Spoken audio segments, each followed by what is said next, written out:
stance is we need legal immigration. I agree. I'm glad we agree on that. Can I ask you, would you let your daughter go over to her friend's house if the scenario that I laid out earlier existed? I wouldn't want her around, but here's the thing. Trump, if he was truly what they're claiming he is to be, why does his granddaughters love him? Why do his children love him? Right? You would assume if he has those tendencies, he would, hopefully not, but the situation is pedophiles who do that. He said a lot of weird things about his own daughter, but even if I were to concede that he treats his own children well, what about Virginia Giuffre, who was groomed out of his Mar-a-Lago spa? I'm sure no one in this room would want their daughter to be in the Mar-a-Lago spa in the early 2000s where Jeffrey Epstein was grooming women out. So when you look at statistics and you look at the proportions, you are much, much safer with the average undocumented immigrant than with Donald Trump, Mr. Mar-a-Lago sex trafficker. So got him. I appreciate you. Nice to meet you as well. Okay, so the first thing I want to say is you mentioned Howard Stern. I think there's some really important context to note when we talk about Howard Stern, which is that show was in the early 2000s. They always tried to egg their guests on to be extremely edgy and say things that would basically stir things up. And so with that context in mind, that is not an actual admission that he did it. Well, what about the fact that 4 15-year-old girls said that Donald Trump walked in their dressing room when they were part of his beauty pageant? I don't know about that. I mean, whether or not that's true, I want to get to a larger point here. Okay, so if that is and true, you condemn it. If that is true, then Donald Trump said it himself. Again, he said it, and then 4 women corroborated. And we have to understand even more. I don't know the context of that. So if that is true, any context I want to ask. No context I want to ask. What is the? Yeah. I haven't looked at evidence, so I need the evidence. But I want to ask because I think this question really is about a larger immigration policy. What immigration policy are you supporting with this? I support on the highest level. Who joined? Who is that? The guy who said he wasn't going to go to bed. Oh. The matriarch event is in 30 minutes. Is it 30 more minutes? Isn't it? Or check. God damn it. All right, 25 minutes. Yeah. I'll be back. Yeah, go build, loser. Immigration policy where people come into the country legally, where we know every single person who is in the country at all times because we don't want undocumented people going around, in a way that we can have people be competitive in the labor market for immigrants to just integrate into society in a solid way. So I think there's a way better way to do that than, number one, what Trump is doing. Number two, the deportations that he's enacting are crazy. So now I want to also ask, do you support welfare? Do I support welfare? That would mean like Social Security, Medicare, Medicaid. Yeah, sure, to a certain extent. So yeah, not for illegal here's people. what I want to get to. Yeah. Illegal immigration, or in this case, you want it to be legal. Legal, ideally, yes, yeah. They would all collect on welfare, and if you look at it overall, it would be a net drain on the economy. That's not true. Yes, that is true. And studies that have true. Estimated against it do stuff like estimating that every 1 out of 9 has a graduate or PhD, which is just blatantly false. That is not true. A few things. Every single study on this topic shows that when immigrants move to the country, especially when they're higher, when they're PhDs as well, they increase more, they give more in taxes, they give more in building than, what about Giovanni Perry's 2016 study saying that when immigrants move to the country, that they are net benefits. Can you cite a study of the opposite? He kind of got him. I can cite theory. I can cite no, so you asked me for a study, you can't cite got him. No, there is a study by the Heritage Foundation. How are you going to ask him for one and not have one to cite? No, I'm talking about the policy that you're trying to back is going to cause a net harm on the economic future. What's your prescription? You want no legal immigration to the country? No, absolutely not. Okay, so what's your prescription? You can't have mass migration and welfare at the same time. You have to choose between the two. Otherwise, there will be a net drain on the economy. This has been well noted through economists like Milton Friedman. And Milton Friedman. Yes, it is. You've been animated by this. That was good. Thanks. What's up? Good to meet you, man. Great to meet you as well. I'm Kai. Adam, I think I like what DGG you're doing or rhetorically. Kai, It's a very interesting strategy. Where do you disagree? Well, I disagree in large degree with the framing. Would you agree with the framing that a child is probably safer off with the average illegal immigrant than with Joseph Biden? I think that's what Republican claim. Perfect. Now that we've agreed kind of that the framing is maybe not safer. Can you point to Joe Biden being friends with prolific sex trafficker Jeffrey Epstein? Absolutely. I mean, there's a web of connections. Wait. Did Joe Biden have girls groomed out of his Mar-a-Lago spa? Did Joe Biden have 26 different credible sexual assault allegations? Or did Joe Biden say that he grabs women because they let him do it? Any of those things? Well, it's interesting because I'm not here to say that Joe Biden's perfect, but I just think that equivalency is crazy. I wouldn't want my daughter around. I agree. I think the equivalency of the average illegal immigrant and Donald Trump is crazy. The way that we assemble those statistics is absolutely ridiculous. If you were to take let's say, what's the sample size in your study? How many illegal immigrants were included as a part of the study? It was in Texas from 2012 to 2019. I don't know the exact sample size. Let's assume it's over 1,000. It's statistically significant. There is a power there in the value that the study has concluded with. If we have 1,000 Donald Trumps, which of the two will have been more guilty of violent crimes? Wait a minute. The Donald Trump? What? Donald Trump himself is guilty of like 1,000 crimes. What are you talking about? What?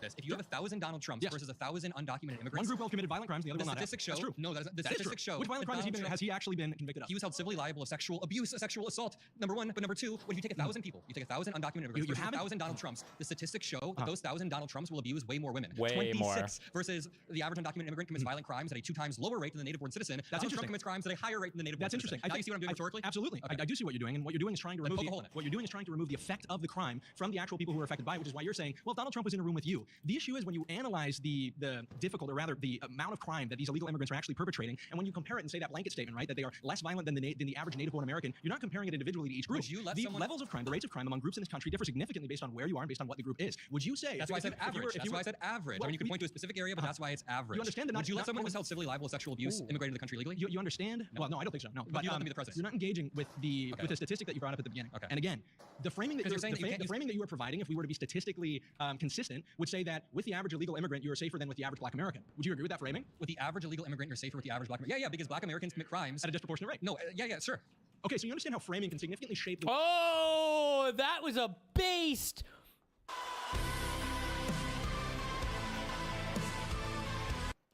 Fucking Kai had a whole dialogue tree he was about to run down on that black crime shit, and he just got fucking absolutely stymied. I think it's word there, right? He got annihilated on that. Good job, Adam. Whoa. Yeah, because black Americans commit crimes At a disproportionate rate. No, yeah, sure. Okay, so you understand how framing can significantly shape the way that we engage in these conversations. I don't think every black person is going to kill me, but there is a disproportionality around it. But the thing is, not every immigrant's going to abuse you. I 100% agree. Every one of those 1,000 Donald Trumps will abuse their power dynamics. Absolutely. Donald Trump throughout his entire life. And is not somebody- commit violent crime the way Donald that Trump throughout his immigrants do. entire life is somebody who's abused every power dynamic available to him to prey on girls. Would you let your daughter in the Mar-a-Lago spa if it were 2001?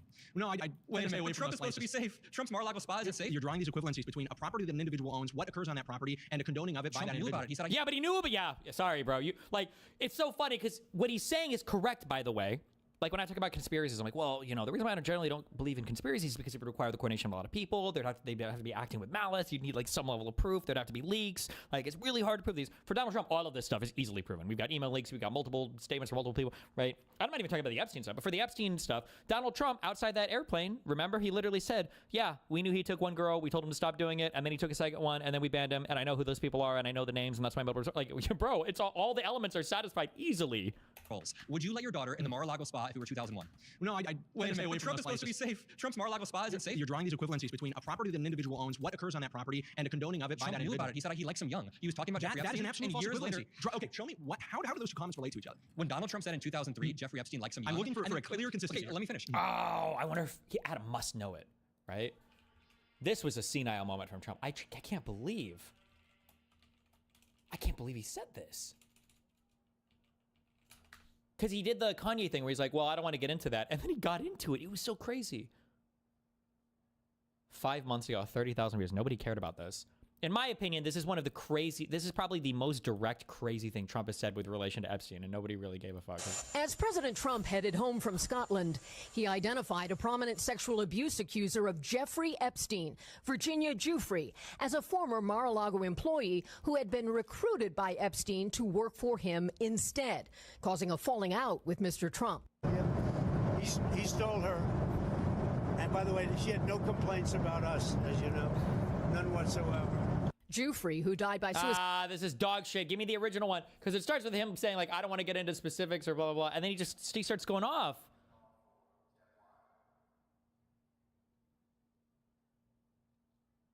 Was it this? Claiming he did I said, listen, we don't want you taking...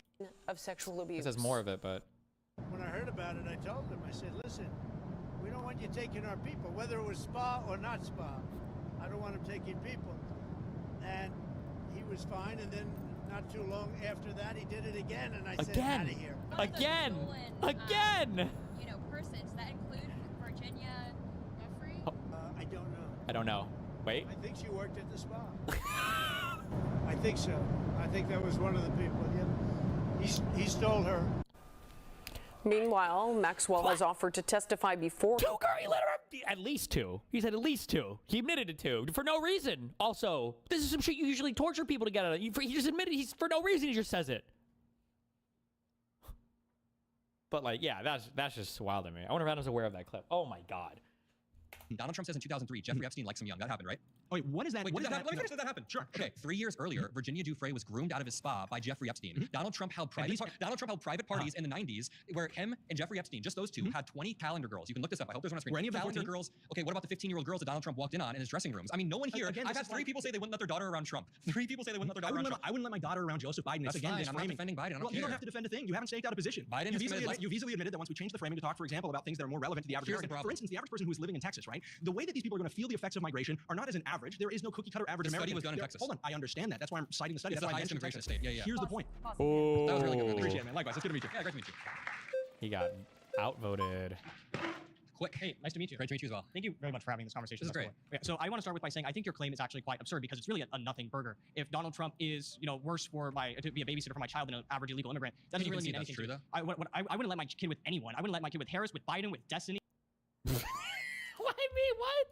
There's so many are you serious? So, there's okay. Wait, so Bring me back. You can see that your kid's probably not safe with Donald Trump. If I had with the average undocumented. I think this is a red herring. What I really want to talk about, what I really care about, is are kids safer under Donald Trump or under a potential Kamala Harris administration? Because if you really think about it, when we're analyzing the safety of our children, Kamala Harris is pro-abortion. Kamala Harris likes transgender surgeries for our minors and hormone therapies. But if we're talking about specifically immigration, her open border policies was absolutely drastic. Okay, wait. You want to talk about which administration kids are better off under? The big, beautiful bill that we were just all talking about in the last segments will remove, over the next decade, hundreds of thousands of people from having school lunch. Free school lunch. Are you supporting free school lunch? Do you support free school lunch? What I want to talk to Do you you about support free We're school not lunch? talking about that. We're talking about trans stuff right now. Okay. No. You were just talking about children's safety in America. I'll tell you. I need to propose to you why I think we are going to be safer under Donald Trump than under Because of transgender people, or what? because of illegal immigration. Under Kamala Harris's open border policy, under her policy, we had an influx of illegal immigration, many of which caused children to go missing. But furthermore, Donald Trump is really good at promoting national sovereignty and national identity. And I think that's really the core issue at hand here when we talk about immigration. And we see Donald Trump promoting deportations, promoting enforcement on the border is going to unify the nation and bring us back to our national identity. What about the the citizen great children of people who are unifier. here illegally who are now terrified that they're going to be deported along with their parents, as 2 people were? What about the kids that we Donald kicked Trump off of free actually not school doing that lunch? many deportations. What, So wait, he's not doing that many Wait, so deportations. he's not? So he's failing? So he's lying? Wait, so how are you going to claim that he's not doing that many? No, he's. How are you going to make a comparison when you don't know the number? It's 2 million. I gotta mention this. You don't know the number. I It's 2 million. gotta mention this. Donald Trump's promotion of national security and national sovereignty in his strict border enforcement policies is what's going on. His talk about mass deportations, it's really good for creating a deterrence effect, truthfully, on illegal immigration coming to the nation. But what I really want to talk about is that Democrats say all the time that diversity is our strength, and I completely reject that notion. I think unity is our strength. Yes. Okay, Let me ask you a thought experiment. If I were to take you and drop you off into South Africa, you wouldn't know what's going on. You don't understand the culture. You don't understand the language. You don't understand what the people around you are doing. Wait, Now can't imagine. No. If you were to go to fuck, I forgot that Cape Cod. Is that? Did I just make that up, or am I summoning this from the deep recesses of my mind? What's the name of South Africa's capital? Cape Town, not Cape Cod. Do most of the people there speak English, or am I crazy? That's half of it. Now imagine every single person in the United States felt that way. We'd be in total chaos. No one would understand anything that's going on. Do you think everyone in the United States feels that way right now? Together as a unified nation. Do you think people feel that way right now? I think under the less radical administration, they are promoting because you said something. Let me respond very quickly. You said a lot. There was a moment where you said something about rather than diversity, we need unity. Yes. Well, both coincide. When we have a diverse nation, a melting pot, as we do, all you can ask for is unity. We have a president of the United States right now who is trying to get the military to boo my side. He called my side gnats that need to be taken care of, and he did this. There's a clip of it online. In order to have unity, you need to assimilate to an idea, which is the idea of America, the American freedom. So what's your broader point? Yeah, what's that? My broad point is that right now, can you concede that children are safer with the average legal immigrant? Because it sounds like you did when you sat down. Can you please let me finish? Yeah. Okay, so under the Trump administration, children are safer than under the Democrat open border policies that we saw. Open border. By what statistic? By what statistic? By the border enforcement statistics. How many people across the border since Trump came into office? Since Trump came into office, you want to know what other countries have zero? Okay, you obviously don't want to talk about issues. I will concede right away that Donald Trump has decreased both immigration and tourism into the United States. Yeah, so you want to know what other countries? countries? What Harris is doing? No, you want to know what I've been wanting to get this. You want to know what other country has zero immigration and zero tourism? North Korea. Russia has no tourism. Yeah, that's crazy. But you need to have the American idea to understand to and assimilate to. Got him. That was good. That was really best argument. My last claim is Donald Trump is the most corrupt president in American history. Nice to meet you, Blake. Thanks for being here. This is a great conversation. I think that Donald Trump maybe is one of the least corrupt presidents in American history. I think that Donald Trump came out of a very corrupt system, not himself, but the America that elected Trump saw what happened after years of Democrat control, after years of Clintons and Obamas and all the same. And Trump came along and he said, we have to change this. We have to be uncorrupt. We have to be done with these people that coming in, they have these donors controlling them. Think about that 2016 debate. Hillary Clinton came in and she was controlled by the donors. Trump came in and said, I'm spending my own money. I'm not controlled. I'm spending my own money? This guy's like double. He's made like $3 billion increase in net. Rigged for years, and it has been. But what Donald Trump did is not unrig the system. He re-rigged it for himself. When he got into office, his net worth was $4.3 billion. Can you guess by how much his net worth has increased over the past 9 months? Thank you. Wait, can you just guess? Network. Can you just guess, Eric? We really don't. Now the liberals want to talk about making money in office. Well, that was your point, retard. Ah! God damn it.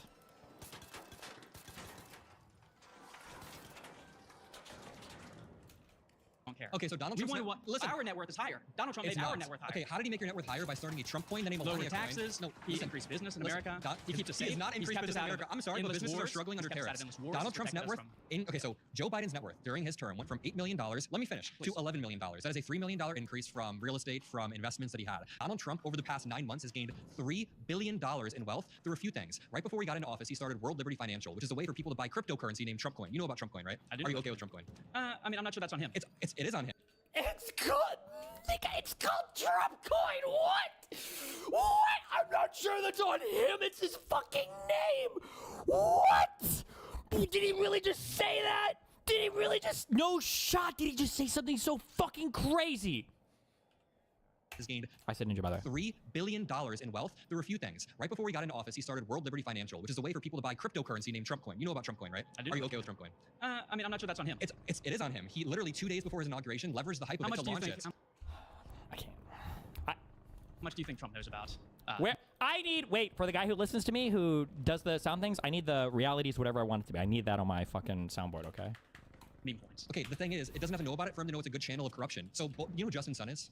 Tell me. A Chinese foreign entrepreneur who is being investigated by the SEC for market manipulation and fraud. Wait, Justin who Sun, did he not know? Trump knows about meme points. Okay, the thing is, it doesn't have to know about it for him to know it's a good channel of corruption. So, you know who Justin Sun is?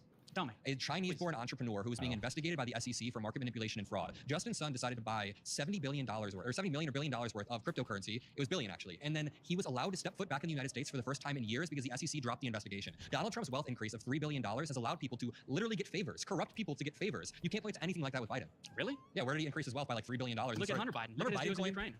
Look at all that. What's Hunter Biden's net worth? Much larger than it was before his father was in the Senate. And he has no idea. Again, just you know this in your mind. Millions to billions is like comparing singles to thousands. Okay? When somebody said I made $5, doing something for my friend, another guy's like I made $5,000, right? The $5 is nothing. When you're 4 orders of magnitude off, it's not even a factor. It's the saying, what's the difference between a million and a billion? It's a billion. What's the difference between 1,000 and one? It's 1,000. It's not even remotely comparable.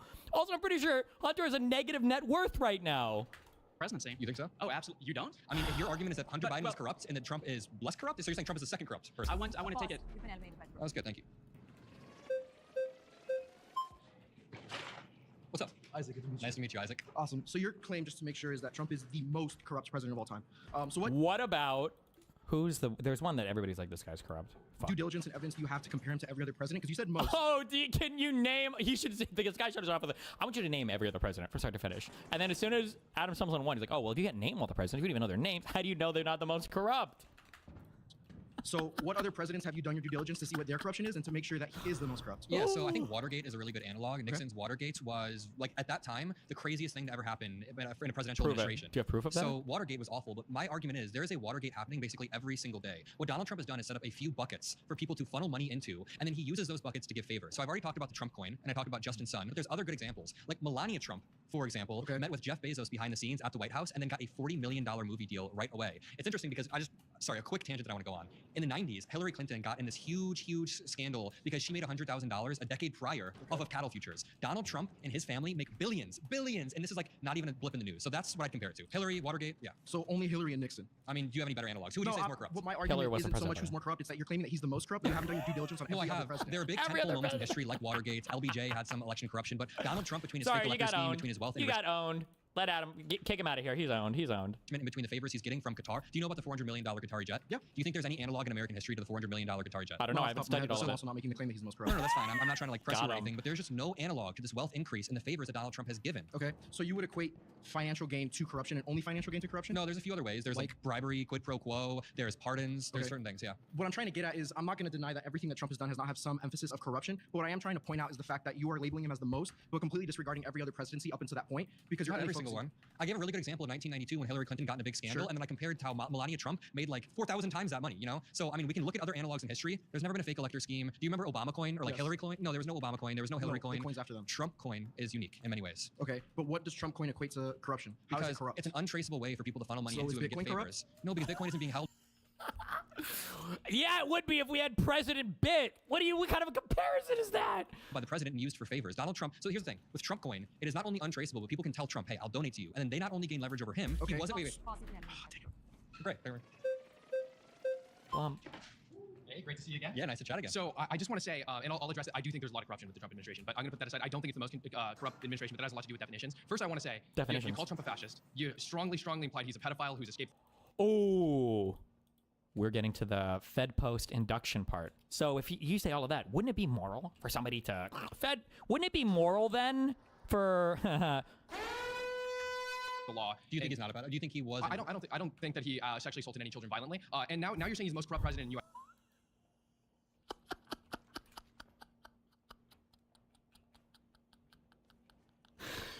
Why would you add that qualifier? You know that people say that you fuck 10-year-olds, right? Just to be clear, I have never fucked a 10-year-old non-consensually before. Why would you add that qualifier? Bruh, are you okay? History. To me, it sounds like fascist, most corrupt in history, pedophile who's escaped the law because of his political influence or something. Why don't you want Donald Trump dead? Because the American political system should not have violence involved at it in any step. I think part of the beauty of America is that you and I are able to sit down across from each other, or anybody in this room, and we're able to have a conversation, even if it gets a little bit feisty, even if people knock over the clock out accident, we're able to go around and have a good conversation. Nowhere in that process should violence be involved. When Charlie Kirk was shot, it shook me up. It's not good. That should never happen. Nobody should enact violence, and I tell my audience that all the time. You can call somebody corrupt. You can call somebody... Trump doesn't. Donald Trump called Biden a fascist. Donald Trump said Biden and Kamala were the Gestapo. Like an example, do you think someone would have been justified in killing Hitler?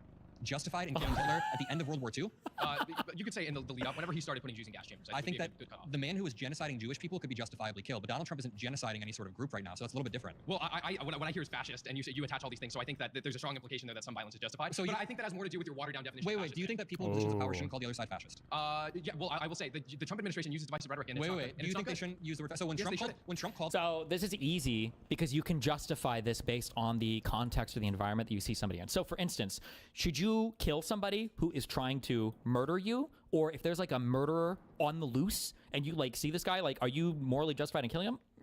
Probably, yeah. But if you're in prison with another guy who's a murderer, are you morally justified in killing him? Well, no, he's in prison, right? This is not like a threat anymore, you know?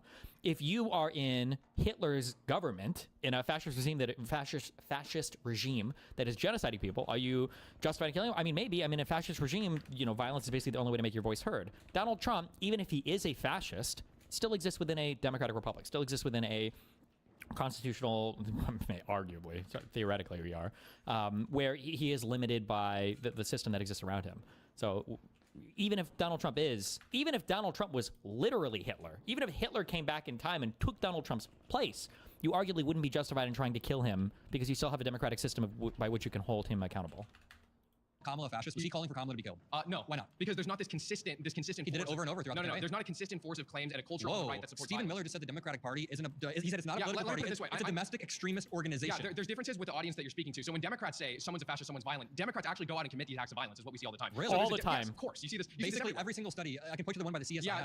Those are biased. Like you cited the study on illegal immigrants earlier. There's no like baseline. No one had a bias. What's the methodology of that study? Yeah. Explain to me. Wait, the political violence study by the CSIS. Let's talk about this one very, very quickly. They go through all of the violent, lethal crimes over the past decade, or maybe 2 decades. To know it. And what it shows with Minnesota incident. And also, I want to say there's a difference between the far right violence that's fully he didn't like denounced. that he knew the There's answer. branches of the Republican Party that aren't allowed anywhere near it. My problem is that leftist ideology, lethal crimes over the past decade. Excuse me, what did you say, motherfucker? And what it shows with the Minnesota incident. And also, I want to say there's a difference between the far right violence that's fully denounced. There's branches of the Republican. Fully denounced? I'm sorry. What is he watching? Am I missing all these news segments where Trump is fully denouncing violence on the right? I don't remember that. I remember stand back and stand by. And I remember Donald Trump saying that when the right commits violence, it's a righteous type of violence. And when the left does it, it's because they're just being, criminal.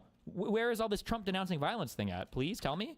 Party that aren't allowed anywhere near it. My problem is that leftist ideology is an ideology of violence. That is not true. The difference that I see between... You think Chuck Schumer is causing violence in Congress? Chuck Schumer? Let me finish speaking. Okay. So the difference... Chuck Schumer? The difference that I see with Democrats and Republicans... Now I lost my train of thought. Is the Democrats do have a culture of supported violence. The Republicans just don't. Wait, are you sure? Donald Trump pardoned 1,600 people who beat the shit out of cops. What's the analog to that with Democrats? So you're telling me that all of those people were violent offenders? No, I'm saying that... So why did they all have to be violent offenders?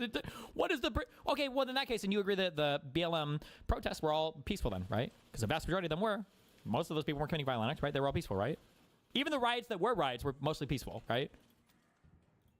How many of those people were violent offenders? I mean, the amount of people that beat cops. How many of them were violent offenders? Probably a few dozens. A lot of them were arrested for trespassing. Yeah, a few dozen. So upwards of 30 were violent offenders. Wait, you're okay with a few dozen people, violent people? No, Trump went out of his way to not pardon violent offenders. He pardoned everybody. It was a blanket pardon. How do you not even have the right facts on this, you fucking retard? That's not the right slop talking point, by the way. The right slop talking point from the right, this guy must not have gotten his NPC updates, is supposed to be, sure, some of them were violent, but they already served more than enough time because they were held indefinitely without trial, blah, blah, blah, blah, blah, is the slop talking point for that. It was a blatant burden for the trespassing that happened on the Capitol. Are you going to concede that Trump is the most corrupt president in American history? No, I'm not. Okay, then let's go back to this. So my definition of corruption would be for personal gain doing things. And I would say going up for a bid for re-election would also be corruption if you do things you know are bad for the country in order to get re-elected. So that for that reason, and I'll grant you it's an unconventional definition, I would say probably FDR or LBJ are most corrupt in American history. Was she having a panic attack? Your definition wasn't even that far off mine. Did you just say LBJ or FDR? And I'll grant you it's an unconventional definition. I would say probably FDR or LBJ are most corrupt in Of American course. history. Your definition wasn't even that far off mine. It's using Yeah, but it's using public office for private gain, which is fine. Yeah. I don't know about your election analogy. So but the thing LBJ, is, you think I'll have those N-words voting Democrat for the next 200 that's years. not corruption? That's racism. No, that is corruption. It's him saying, I'm going to give things to this section of the population. How is that? Now I let you finish. There you go. Okay. Speedy. Nice to see you again. Long time glad no to see. be back. I want to circle back to a point that you brought up, which was the Trump coin. Yeah. And can you explain why that's such a good example of corruption in your view? It is the Bro, if Obama would have made Obama coin, or if there was Clinton coin, every single Republican on the planet would have mass sold all of their crypto holdings, and crypto would, and fucking LLMs and the whole AI industry would just be dead. If there was an Obama coin or a Clinton coin. I can't even, bro. I can't even with these people. perfect example of corruption because Donald Trump leveraged the hype of his inauguration 2 days before to release a Trump coin and then a Melania coin. Not only is this unprecedented, this has never happened like this before, but it then led to an unprecedented wealth increase over the first 9 months. Sure. This wealth increase was through people funneling money into his Trump coin and getting favors in return. Really quick, the reason it's probably unprecedented is because crypto's not been around for long enough for other presidents to have done something like that. You think the next bet him? I bet you $20,000 right now. The next Democratic president doesn't make a Democratic coin or whatever in their name. Okay, but Jimmy Carter put his farm in a blind trust. I will Donald Trump concede that it was a scummy thing to do, but I don't think it's a clear sign of corruption. It is. When I think corruption, I think Hunter things Biden. like, not to circle back to Russiagate, but like the Obama administration literally spied on like the leading Republican candidate's campaign and tried to frame him for treason. This is not true. But do you think that's more corrupt than getting $3 billion in net worth increase? And from the like crypto poll, I mean, yeah, because I don't see the clear tie between like the Trump coin and like political action. Of political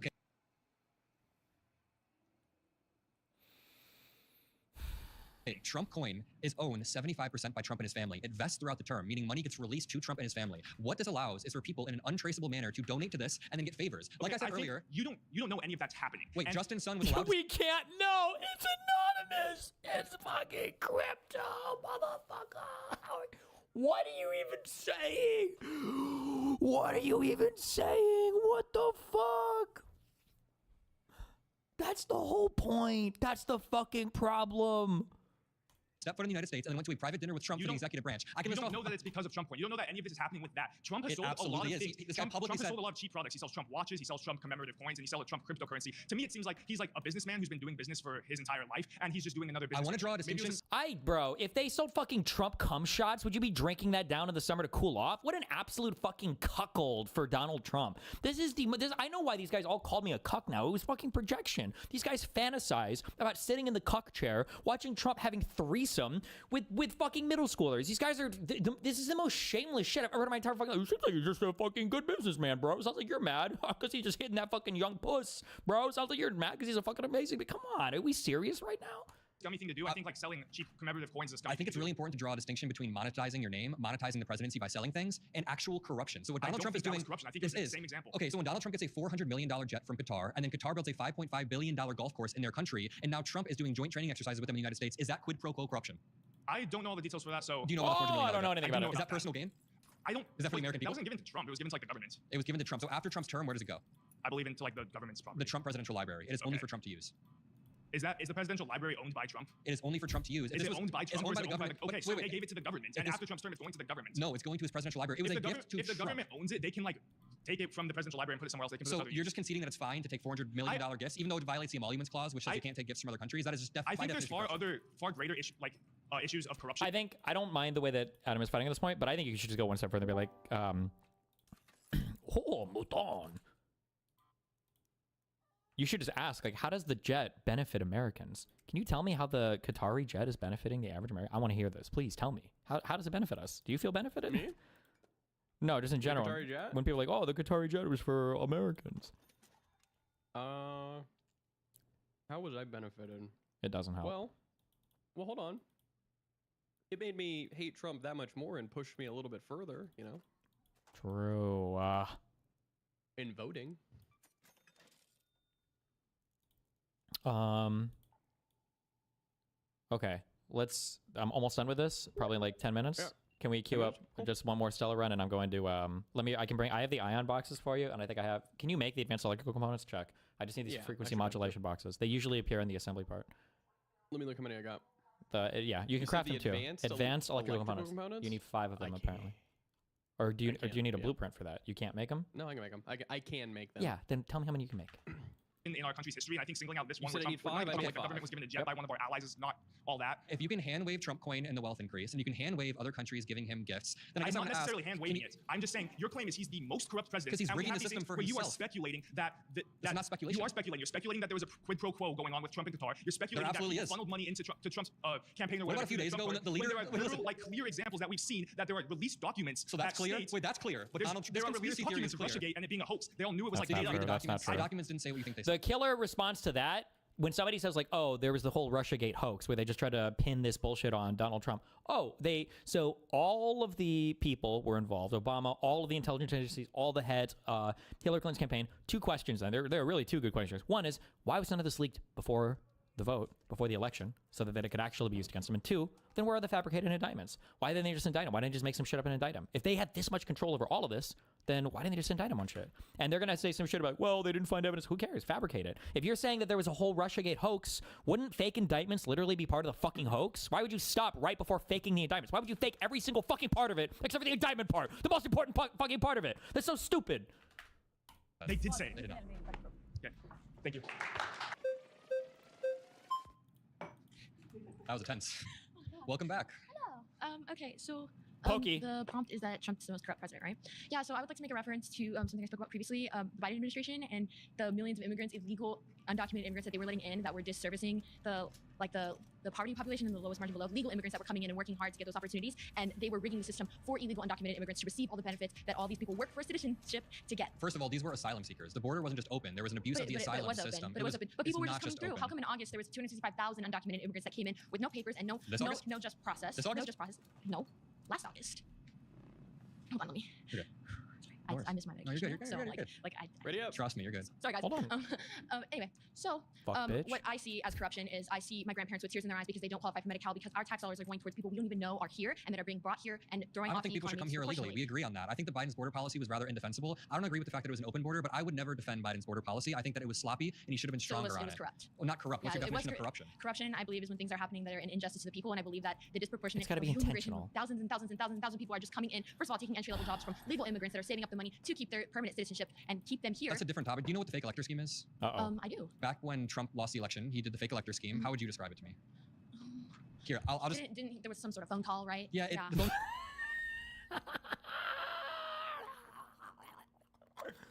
Meanwhile, what do you know about Hunter Biden? Oh, well, so the Attorney General in Ukraine was Viktor Shogun, and I happen to know that Devin Archer and Hunter Biden were the CEO, or they sat on the board of an energy company called Burisma that was responsible for 47% of the energy generation from natural. And it's like, what the fuck? Call has something to do with it, but essentially, electors in each Then state how come certified. illegal immigrants were allowed to vote for Biden, and they were being told if they, They- voted What? for Biden that they would be able to come here and receive all these benefits. Isn't Who that told corruption them as that? well, right? Who told them that? The Biden administration. Biden never they were, said yes, that. I'm yes, sorry, they Biden did. never They were said being that. brought in here to vote for him. Let me just finish and being off. given a free pass to be here. Damn, they voted on like 12 seconds. Thank you. Sorry, I get it. No, trust me, you're fine. Nice to meet you, Nick. Nice to meet you. So at the end of the day, do you think Trump has been a net positive to this country? You call him a fascist. You're calling him all these terrible terms. Do you think You Trump brought has my done good items? things? Has What? Trump done good things? Sure. I think Did you bring Operation my Warp Speed was items? good. Do I think he's a net Oh, benefit yeah, to this here. country? No, I Wait. think the erosion of democratic norms that we've seen throughout Trump's Dropping term here? is absolutely absurd. I want to repivot to the fake elector scheme because I think that one's Thank really, you. really important. Essentially, what Donald Trump did was, after he lost the election, he understood that he lost the election. There were electors in 7 swing states. He had people forge their signature and act like they were the duly elected electors when they Like weren't. I said, who's the president the past 4 years? Biden. Biden, right. But at the time, this was Trump. This was when the transition of power was happening. He still worked within the confines of democracy. He did not. The fake elector scheme was necessarily illegal. That's why people were arrested and indicted. That's why all of the fake electors in the state of Georgia were arrested on a RICO charge. A RICO charge. And Donald Trump's corrupt ass then said, let's pause this investigation. But you call him a fascist. He works within the confines of democracy. He's a. It's not. Do you think the 2020 election was stolen? I don't think it was. Okay, so do you think that Donald Trump claims it was He stolen? was not the president Wait, the past 4 years. does Donald Trump claim it was stolen? He says there's serious arguments against why he Not should be just in serious office. arguments. He said they stole it from me. He said this is awful. He said we need to take our country back. Can so you make deadlines? You guys keep taking problem with me calling him a fascist, but then most of you guys It's conceded dan- that the 2020 That's dangerous rhetoric. Wait a minute. It's Okay. dangerous rhetoric to convince half the country that the election was stolen. Do you think it's fascistic to try to thwart the peaceful transfer of power and get your vice president hung while he's certifying the election results? He did. He Did told him people to go chanting home Mike Pence? peacefully. Does Mike Pence support Trump today? Wait, why isn't Mike Pence his VP right now? Trump was not in office. He conceded. He didn't. He never conceded. He didn't call He an literally action. didn't. He's never. He has never conceded till this day. Can this pop up somewhere? He was in office when this happened. in action. He didn't call the National Guard and come in and say He conceded "Yeah, in I'm the action president." by having his base storm the Capitol. In 2028, he's gonna. He's done, right? I mean, He'll be he has a done. lot of 2028 hats. Is it okay to say that's a little bit weird and fascist? He's been trolling. He's doing incredible things for. Like what? He's making this country great in a lot of ways. He's bringing back a lot of jobs. Excuse me, I am friendly. Why are you shooting at me? And don't want to get caught. He's making this country great for all of the wrong people. Meanwhile, in our generation, unemployment is up. Prices have gone up. It's a mess. I really do think that this rhetoric of hate really does need to stop from the left. So you're comparing someone to Mussolini, Hitler, Franco, all these guys. It's evil, and we just can't have this in this democracy. I'm not saying he's genociding people like Hitler, but I'm saying the election denial, the erosion of democratic norms, and everything that Trump has done to my city of Chicago is absolutely insane. It's definitely fascistic, and there's just no doubt about it. All right, time's up.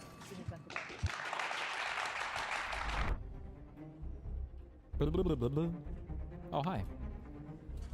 I would like to choose the blue shirt guy. God damn it, Mutin! The reason why I chose you is because you very clearly challenged me and knocked me off for a second on the Medicaid thing, and that was good. It was a good debate, and I want to continue a discussion on your claim. Let's hear it. Perfect, I appreciate it. Well, yeah, of course. My claim will be going back to that first I'll thing we handle talked about this. earlier, is that the left in the United States is far more fascist than the right in the United Really? States. How do you define fascist? Yes, we'll start off with that. So I define it as one that wants totalitarian rule, and it aims to establish that by dissenting forcibly opposing views. How do you define totalitarian? I'd say authoritarian, totalitarian, just like one party. Okay, so how does this describe Joe Biden or any Democrat more so than the person who denied elections, more so than the person who is literally indicting his political opponents? We can talk about the indictments. Do you think that? Yes, I was going to say, let's talk about the indictments. I would love to talk about that. So you brought the three sets of indictments earlier with Letitia James, James Comey, and the third one was. Well, it was more that Donald Trump sent out a post naming 3 people. Correct, and yeah, then but let's just dive into the details of those, because you said that that's an example of fascism on the part Yeah, of the president. absolutely. Yeah, so let's dive into each of those. So Letitia James was indicted for mortgage fraud, and there's actually, if you read the indictment, there's pretty good evidence No, that there's Letitia not. James is actually guilty of mortgage fraud. Nope. James Comey, I don't think they've unsealed that indictment yet, so we don't know exactly what he's being charged for. But Michael Cohen, who's obviously a super anti-Trump guy, even went on MSDNC, MSNBC, same thing, and said that James Comey is probably guilty of those charges, and John Bolton has been indicted. Listen, my problem is not with Letitia James. I actually think it's fine for this investigation to go on into Letitia James, and I think she should be tried by a jury of her peers. But the problem is, Eric Siebert, who is a federal prosecutor for the Eastern District of Virginia, a very well-respected guy, he was told to indict those 3 people, and he refused. Wait, let me finish. He refused to bring those indictments. Do you know what happened to him? Yeah, he resigned. Trump forced him to resign and threatened him. And then that week, Donald Trump. If a prosecutor isn't going to do their job, they should 100% resign. A prosecutor is the one who designs. Then absolutely, you're not going to indict who they tell you to indict. To number 1, force them out of their job, and number 2, direct people. Okay, so can you name Joe Biden doing that to anybody? Yeah, him directing Merrick Garland to open an investigation. Wait, how so? No, he did. He never did That was one of the things that Joe Biden said in the he never said that. inauguration. He never said that. He did. Him and other prominent Democrats called for President Trump to be held accountable for January 6th, which is what Merrick Garland was doing. No. So wait, you think that Trump directly? You know the Pam Bondi tweet I'm talking about? When Trump tells Pam Bondi, he says, "Pam, I need you to indict these people." Yes, that is. I'm opening this. You're never going to figure it out. The president of the United States is not supposed to direct his attorney general. I don't think it's I want to real. ask you I think one more so. time. No, one more time. When did Joe Biden direct Merrick Garland? And can you quote it? Because what you just said was a lie. Joe Biden never directed Merrick Garland. It's pretty obvious that Joe Biden directed Merrick Garland to do that. He hired Merrick Garland. That was what Merrick Garland we're did. hashing out. It's Good luck. obvious that Biden did it, but you have no evidence. But this obvious tweet from directing Pam Bondi is not enough in your eyes. It doesn't matter if it's public or private. The fact of the matter is that on the right, we actually prosecute people for real crimes they committed, whereas on the left, they make up crimes. For example, the one crime that Donald Trump got committed on the state of New York by Letitia James. Falsifying business records 34 times. They had to combine two separate crimes. They could combine them into one, extend the statute of limitations just to charge President Trump on it. Do you know the mechanism for how they found him guilty? What did they find him guilty of? Falsifying business records 34 times. Do you know what the actual crime was that they were alleging? Yeah, he was trying to pay Stormy Daniels, and they lied about the payments. Yep. Yeah, they said that he should have classified it, I believe, as a campaign expense. I personally don't think that should be classified. Oh, but the jury did. The jury thought it was. So you disagree with the jury of Trump's peers that were picked through the process of voir dire by Trump's own lawyers? Yeah, that was absolutely. Yeah, it was an obviously politicized trial. Okay, but the Letitia James trial isn't politicized.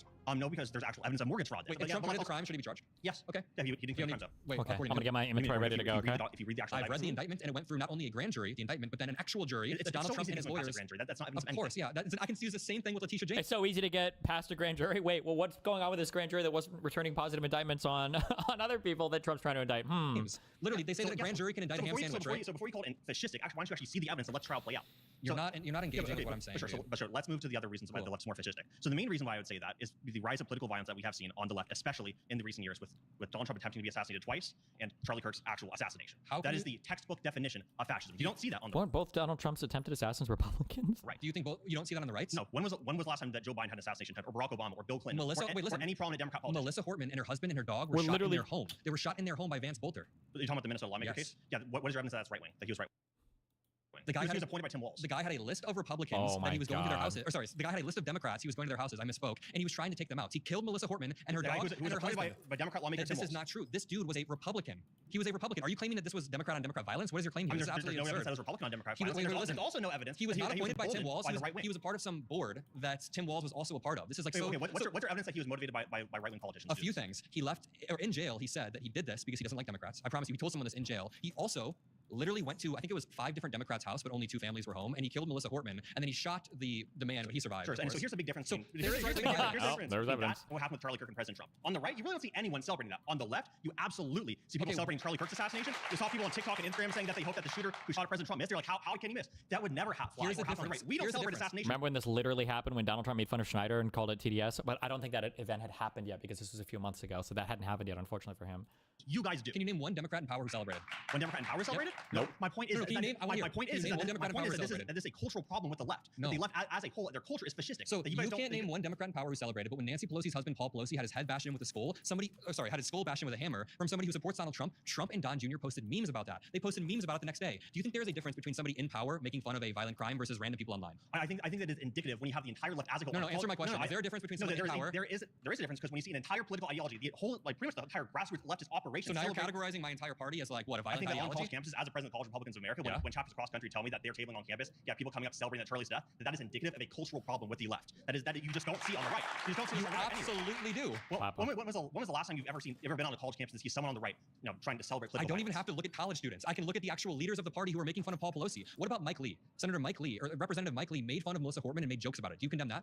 I don't know what jokes did he make. He was saying that it was something about the shooter being, I don't even know. He was making a bunch of jokes about the shooter doing this for some crazy reason, and then he got confronted in Congress. He made a series of jokes online and he had it deleted. Are you saying that he was making fun of people on the left saying that it was politically motivated? Then no, I don't. No, he was making fun of Melissa Hortman days after she died. Okay, do you think it's okay for Trump to post like AI videos of Paul Pelosi or whatever? He posted an AI video of Nancy Pelosi laughing about Paul Pelosi. I didn't see the video, so I can't say. But what I can say again, I didn't see people on college campuses doing this, so I can't say. You can pretty easily look at social media and find people celebrating it. I mean, like people said earlier, you have people posting. But no Democrats in power. What do you mean no Democrats in You're power? saying If you want to talk about Democrats that are trying to get power, we could talk about the Virginia AG candidate Jay Jones, who said that he hopes that people on the right kids die. I condemn that. You condemn that. Perfect. So then he should drop out of the race. Sure. Can you name a single Democrat in power who didn't condemn that? The person who's running for Virginia's governor. She in a debate last week, she said, of course I condemn it. Even Jay Jones condemned himself. to tell him to drop out of the race. She should tell him to drop out. But here's the fundamental difference right now. You are pointing to people on my side, and you can't name a single Democrat in power who made fun of Charlie Kirk. You can't name a single Democrat in power who said that Jay Jones, what he said was good. I can point to multiple. Well, people many like Republicans. Rashida Tlaib and AOC who come out after the fact of Charlie's assassination said he was a racist and He was. memorializing an American hero in Congress. Who cares? An American hero? There's a fundamental difference. Pundits are American heroes now? Oh my God. Eat shit, you fucking loser. What a soy fuck position. Between the way the two parties function, and it's because Stephen Miller the other day said the Democratic Party is not a political party; it's a domestic extremist organization. When you have people of that political party going out and celebrating the death of the other side, then absolutely you think it's okay to categorize the entire party? 100% needs to be de-radicalized. Wait, you think the entire party? The Democratic Party needs to be de-radicalized. Okay, but you can't name a single Democrat. It is a problem when the base of your party is celebrating other people's death. It is a problem when people of your party are openly calling for death of people like Charlie Kirk. It is a problem when the motives of the shooter are very clear and that it was emboldened by Democrat politicians when they have catch this fascist. What? It wasn't clear. That Democrat politicians rhetoric around Donald Trump being a fascist. But you can't name a Democratic politician who celebrated these things. That's the reason that Donald Trump was trying to be assassinated. That's the same reason that Charlie Kirk was. Is there any proof that Thomas Matthew Crooks was even a liberal? What's your proof? That Thomas Matthew he donated to Act Blue? That's not true. What do you mean it's not true? Yes, it is. He registered as a Republican solely for the purpose of coming after Donald Trump and voting in Nikki Haley in the primary. So this is your proof. He was like 20 when this happened. What do you mean he was 20? What does that? He didn't even donate in the last election cycle. It was obvious that he was a Democrat, like I said, because he donated to Act Blue before. Wait, so it's obvious he's a Democrat. In 2021, apparently donated $15 or something, but he was a registered Republican since then. But Melissa Hortman shooter, who had a list of 6 different Democrats, isn't a Republican. Do you see the double standards here? And no, you don't. Not at all. It's that throughout this entire debate, you guys are able to draw connections, even with Pam Bondi. You said that Biden, there's no actual proof of Biden asking Merrick Garland to do this, but the proof of Trump asking Pam Bondi to do this isn't enough proof. Well, again, the proof is that Merrick Garland on day one did after being appointed from Biden. He didn't. He slow walked. He literally didn't on day one. Never asked him to do that because there's a clear. Merrick Garland was a pussy. He was somebody who slow walked every single case. He was absolutely a pussy. I mean, if he was actually as strong as you guys thought he was, then Trump would probably be in jail for trying to overthrow the 2020 election right now. There's no crime there, but Time's up. Okay. How long is the matriarch event? What's it listed for? Is this an hour or 2 hour thing, or is it like? Let me look. Also, you can see my inventory on screen, just so we have like roughly equivalent stuff. I'll look it in 1 second. Good work, man. 43 minutes. A lot of people in this room probably thought I was going to be way more mean or aggressive or insufferable, but there was this vibe where afterwards everyone was like, hey, that was a great conversation and we need more of those. In fact, I might have more conversations. So I think there's a dynamic where this proves that America still can be based on conversation and not online business. I think I'm such a nice young man too, especially someone like totally hang out. Right? That's not very I was prepared and he had notes and he was ready. Right? And I think sometimes you get in conversations with people and you just can tell very quickly you don't know what they're talking about. I do appreciate that he did acknowledge he agrees with my points, even just because one of sides. You know, I very much appreciate the fact that he was extending his arm to compromise. The other aspect that I agree with most is that the kind of moral issues in Donald Trump, that is like the only Republican Party right now, just out of variety that honestly I have this correct point out. That is in my opinion in both parties. I have a very nice series moment where Marty took him, he really showed him that he was wrong, and he really got me. And I think it's a really big person to just say, yeah, I'm wrong. Because at the end of the day, if you have a real ideological opposition to someone else, try to convince them. Don't try to cancel them or stop talking to them or hope that someone kills them. I think conservatives and liberals can come together by trying to shed the online algorithms that divide us and promote the most outrage and having more in-person conversations about issues that matter. Once you strip the online divisiveness, you find a human being on the other side who's willing to shake your hand after. Wow. Okay. Is your brain fully plugged in? Yeah, it is right now. I just paid my bell bill. Your bell. Internet paid. That's the important one, okay? Okay. Your stream one more time. I'm gonna go grab a Coke. We have to be, we're making good call outs. We're pinging, right? I'm full locked in, man. Okay. I'm in. You should bring another shield. We shouldn't be getting hit that much. Just in case. We shouldn't be getting hit that much. Why not have it? Because my inventory is already like really fucked right now. Oh, I will bring a wolf pack down. Figure it out. Yep. Wolf pack. I'm bringing barricades and a deadline just in case. What is the deadline for?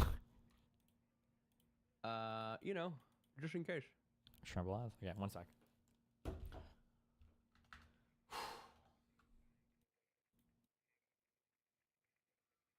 I mean, this guy, he's gonna have to stop drinking these fucking sodas, man. He's gonna fucking die from that shit.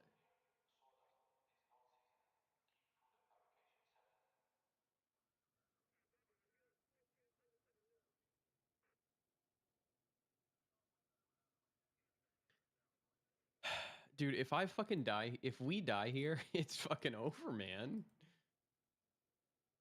My inventory is worth 120K.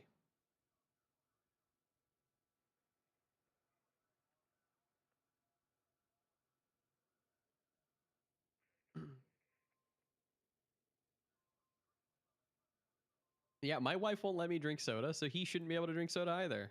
Trimple as. I'm drinking a fucking tea right now.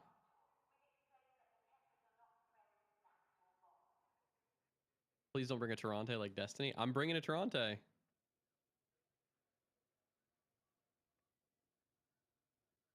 What about sugar-free? No, not allowed to have that either. How much coffee do I drink a day? I usually have 1 cup in the morning, max. Why? I don't know. You'll have to ask her. It's not healthy, I guess.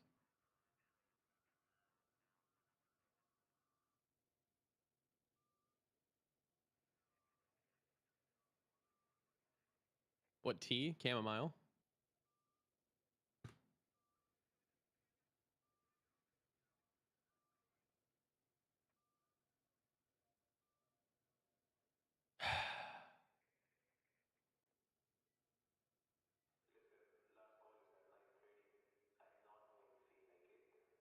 Say it again. Chamomile?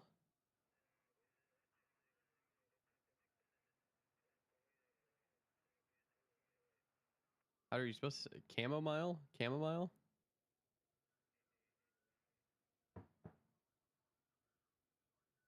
Chamomile? Yeah, that's retarded. No one's saying that.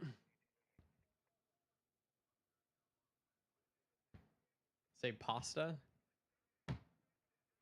Pasta.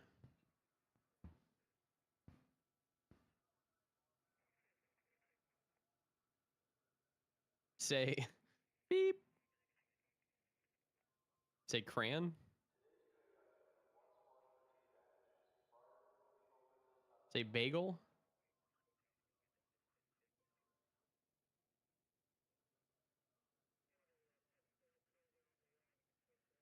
Mountain. Mountain. Mountain. Roof. Roof? No, I say roof. Wait, what do I say? Can you hand me that from the... Why are you barking? Can you get on the Hello? roof? Can you get on the roof? Get on the roof. Up there on the roof. It's roof. It's roof. It's roof. It's roof, but it's also room. Got something for me? Daily reminder. Buy springs. And Dan, great I'm Mullins. gonna need you. You're gonna have to lock it in if you're gonna be in here when you do this. Really? This is 120K inventory. 1 pink gun, 1 blue gun. Who gives a fuck? This is a. You want me to come with you? You want me to come in there and like? Absolutely not. You would fuck up our queues. Whoa. Oh. Okay. Well, because we have curated a perfectly friendly lobby. You're right. We have. I'm ready. Okay. Let's. Woo! Fucking. I'm gonna bring one more launch ammo. Okay. Let's end this. Let's go. Okay. Let's go. What's your inventory worth? Blue gate. I'm at 122.9. 121K. Okay. Yeah. Let's fucking go. We're in the friendly queues, right? Tesla. Yeah, where we should be. I don't say Tesla. I say Tesla. I would say Tesla. Roof. Rum. Roof. I'm gonna fuck that dog on the roof.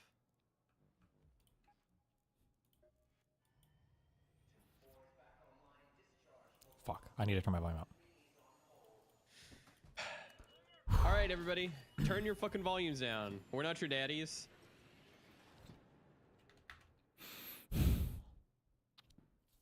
Okay. Dead before they see the matriarch. All right, I'm locked in. The harvester will appear on the minimap.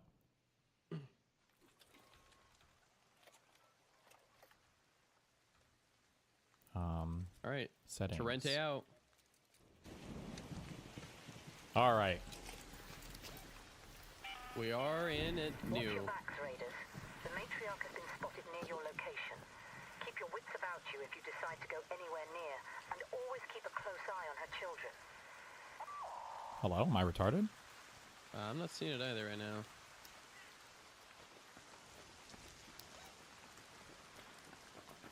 Does another player have to spot them first? Maybe she's not in yet? Let's run towards the center, I guess.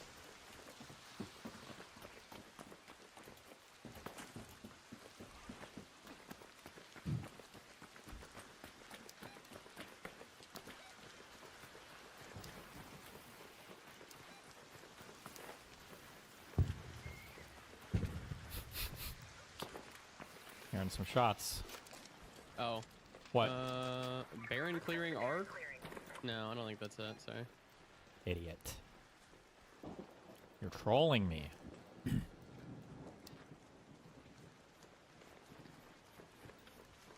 not seeing it, man. Maybe you just have to be like close enough to it and then it appears on the map. Maybe. Usually it's like I see it, run it around up there, where I pinged.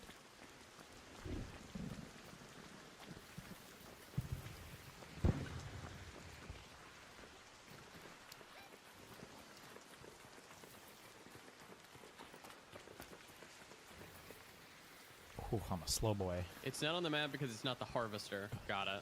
You're thinking of the harvester, I guess. Oh, fuck. This is just the matriarch? So there's no harvester? I don't think so, yeah. Oh, I heard somebody. Harvester was up earlier. Hey! Well, they better be friendly. They shouted at me, that's why I heard them. Hello! Should we kill him? No. Hey, don't shoot! Absolutely not.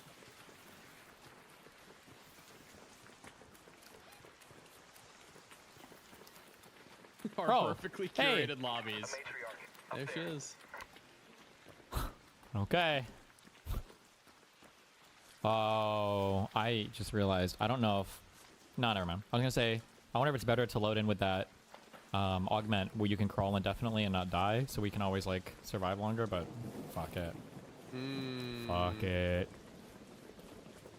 I don't know what this thing... Ooh, she's, like, not even aggroed. Well, what's she doing if she doesn't have a thing with her, like mining? I thought the whole point of the Matrix was she protects the harvester. Oh, guy! You guys here? What? For the matriarch? Yeah. Why would you say that? Yeah. Why would you... He's in. Alright. That guy's Come gonna on over. backstab us 100%. No, he's not. He's gonna backstab us. He's gonna kill us. That dude's gonna kill us.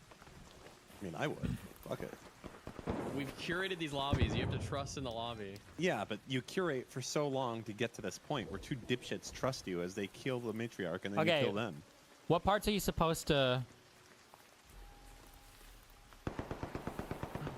shoot at? Oh god, there's PvPers. That I don't like that.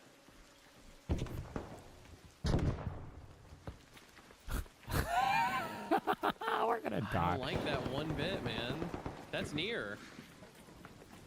We should get out of this lobby. Should we just leave? I think we gotta get out. You're right. Let's go. You're right. You're right. You're right. You're right. Shooting. You're right. Let's go. Let's go. Let's go. True. You guys are pussies. Just You're fucking right. do it. Get out. No, we need to watch a video. Hold on. Let's get out of here. Yeah, I thought this was. I thought the queen was with the Hold harvester. on. Now I'm confused. Yeah, now I'm all confused. Yeah, I gotta reset my brain. Yeah, let's go. Let's go. No, I'm all confused now.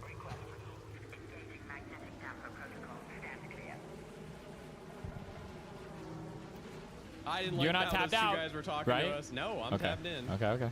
I'm just hiding in this little room.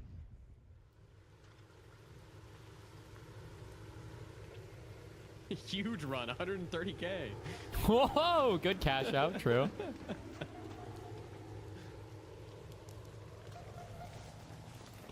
Yeah, see, I don't like that.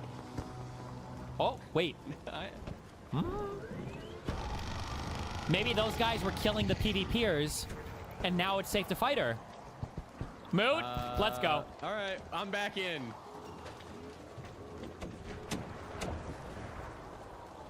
We're back in it, Moot. We are gonna have to share the harvester parts. That's okay. When the shield is up, you can't shoot through it, but you can run through it. But I don't think we should run through it. I don't think you should run through it at all. I'm just saying it's possible, but I don't think you can shoot through it. Yeah. So what? Okay, do you want to go for this leg? Red parts? Let's go for this leg. Okay. All right. Oh. So we're hole cracking it, right? There we go. Hold on, she's moving now. Okay, when she looks at us. Conserve ammo. Yep. I'm following you because you're going a retard way. No, it's called cover, Moot. It's called cover. Where'd she go? Oh, she coming this way. I don't like that. No! No! Easy. Okay. See? No, See we're this good. cover? See this great cover right here? Beautiful cover. Yeah, let's back up. Let's back up. Let's back up. Let's back up. Maybe. Back up. Moot. Moot's dead. He's dead. We're good. Okay. See? Easy. Easy. Now, if we ran under that shield and started shooting her. No, don't do that! Dude, I made a mistake. Don't do it. I didn't know she'd still shoot rockets. Good dodge. Let me just recharge a little bit.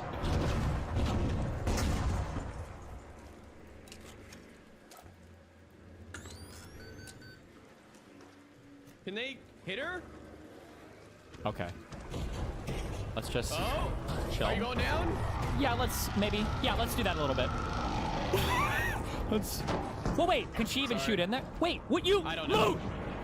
You're okay. Wait, there's a guy right over there. Chill.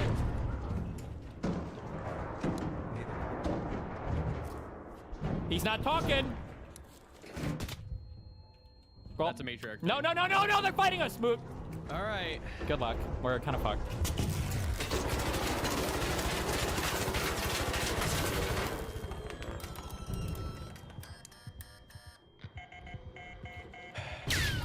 I couldn't fucking see them! Okay, well. Good try. I mean, who cares? It's just 100K. We make that in 10 minutes. That's one run. Who give...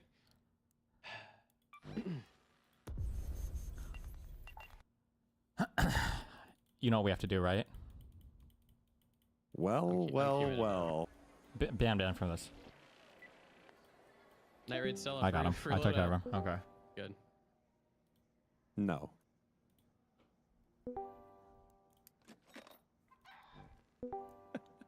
Okay. We need to run a free loadout in that match, and we need to get more gear. Go. Free loadout, matriarch. Go. Okay, yeah. That makes sense. That makes sense to me. Yeah, that makes sense to me.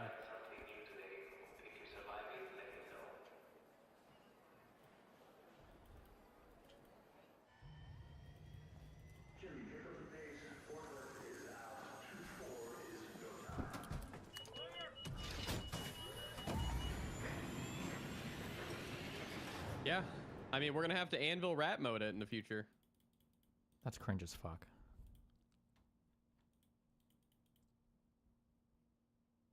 Also, so let me tell you what I tried to do. Don't ever zipline me like that again, or I will find you in real life. Don't ever. I don't know what you did. I don't know why you always have to find a way to zipline me. I don't need the explanation. Don't do it. Whatever it was, don't do it again. I'm trying to run in there and jump, but then you go.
Hit midnight on January 1st of 2026, the Affordable Care Act subsidies that have allowed tens of millions of Americans to have affordable health care expired, just like that. On January 3rd of 2026, an Epstein file deadline that requires the Department of Justice to explain why they haven't released the files in their entirety passed. On January 3rd of 2026, Donald Trump also initiated what he calls quote-unquote regime change in Venezuela, therefore knocking the other two issues out of the headlines entirely. I don't use this phrase much, but in this case, I personally want to put America first and focus on the healthcare of the average American rather than focusing on what Trump calls quote-unquote regime change. The reason I'm putting it in quotes is because it's not really regime change. Yes, Maduro is gone, and yes, many Venezuelans are happy. I'm not going to dispute that or dispute their happiness. Maduro was an awful human being, an awful leader, but his regime is still in power. The vice president that was handpicked by Maduro is reportedly sort of working with the Trump administration, but then she put her middle finger up and said, no, Maduro is the right president. So the Trump admin has no clue what leadership is going to look like. Earlier this morning, I covered this. Earlier this morning, Marco Rubio was saying that the United States is in charge of Venezuela, but apparently they've already walked that back and aren't being very clear about who is in charge. So I want to walk you through all of this. Let's just start with this high-level overview, then I want to dig in on a few of the other issues. Carl says, so we've gotten rid of Maduro, but we're letting his vice president, Delcy Rodriguez, run things as long as she does what we want, which is give us oil, but we'll send in more troops if she doesn't give us oil. Did I get that right? Like, what could go wrong? Oh, and Rodriguez is saying Maduro is still Venezuela's head of state, and quote, what is being done to Venezuela is barbarity. So she's not being very cooperative. This has all happened over the past 24 hours. The Trump administration claims they're leading Venezuela with the help of Delcy Rodriguez, but then Delcy, again, put up the middle finger towards the Trump administration. Mr. Trump suggested on Saturday that while there were no American troops on the ground now, there would be a, quote, second wave of military action if the United States ran into resistance, either on the ground or from Venezuelan government officials. This power vacuum is being fought for by a bunch of groups, and the Trump admin has no clue what they're doing. Just to pivot over a little bit, let me reiterate, the Obamacare subsidies expired on the 1st of this year. On the 3rd of this year, a key Epstein deadline arrived. The oversight Dems point out, we're sure it's just a coincidence. It has to be a coincidence. But today is a statutory date for the DOJ to explain its redactions in the Epstein file productions. We have not forgotten. We won't let up, regardless of the president's new unconstitutional actions, which I want to revisit. So make sure you drop a like. Make sure you subscribe to this video if you appreciate my yapping. But to continue, this administration is trying to consolidate power via authoritarian means to hide the fact that they've betrayed the American people. They betrayed us in multiple senses. We can talk about the economy, where they are delaying and hiding economic figures, hoping they don't manifest, but they are. Unemployment manifests in people's day-to-day lives. Inflation going up, that manifests in people's day-to-day lives, even if you delay the release of this data, in the same way that they're delaying the release of the Epstein files. No transparency whatsoever, while Americans are struggling with rising healthcare costs. All of this to initiate a regime change that seems to have failed, because it's not a regime change. Venezuela opposition in limbo as the world wonders who the hell is in charge. There was global uncertainty about who was in charge of Venezuela over the weekend after the U.S. military dramatically attacked the capital and captured its president. In a press conference on Saturday, President Trump claimed the United States was going to, quote, run Venezuela, saying we are going to run the country until we can do a safe, proper, and judicious transition. Trump then indicated that Delcy Rodriguez, Maduro's deputy, had been sworn in as Venezuela's interim president and would act as a partner in letting the United States run the country. Quote, she's essentially willing to do what we think is necessary to make Venezuela great again, but Rodriguez immediately delivered claims to the contrary and said this. La inmediata liberación del presidente Nicolás Maduro. She's saying, we demand the immediate release of the president, Nicolas Maduro, and his wife, Celia Flores. The only president of Venezuela, President Nicolas Maduro. We have the sacred duty to safeguard our national independence, our sovereignty. So she takes power and immediately undercuts the Trump administration's supposed plan of working with her to gain power. Mixed messages come from the two sides. Then in his press conference, Trump said Rodriguez had a conversation with U.S. Secretary of State Marco Rubio. Marco Rubio was asked about this conversation, and he just stuttered.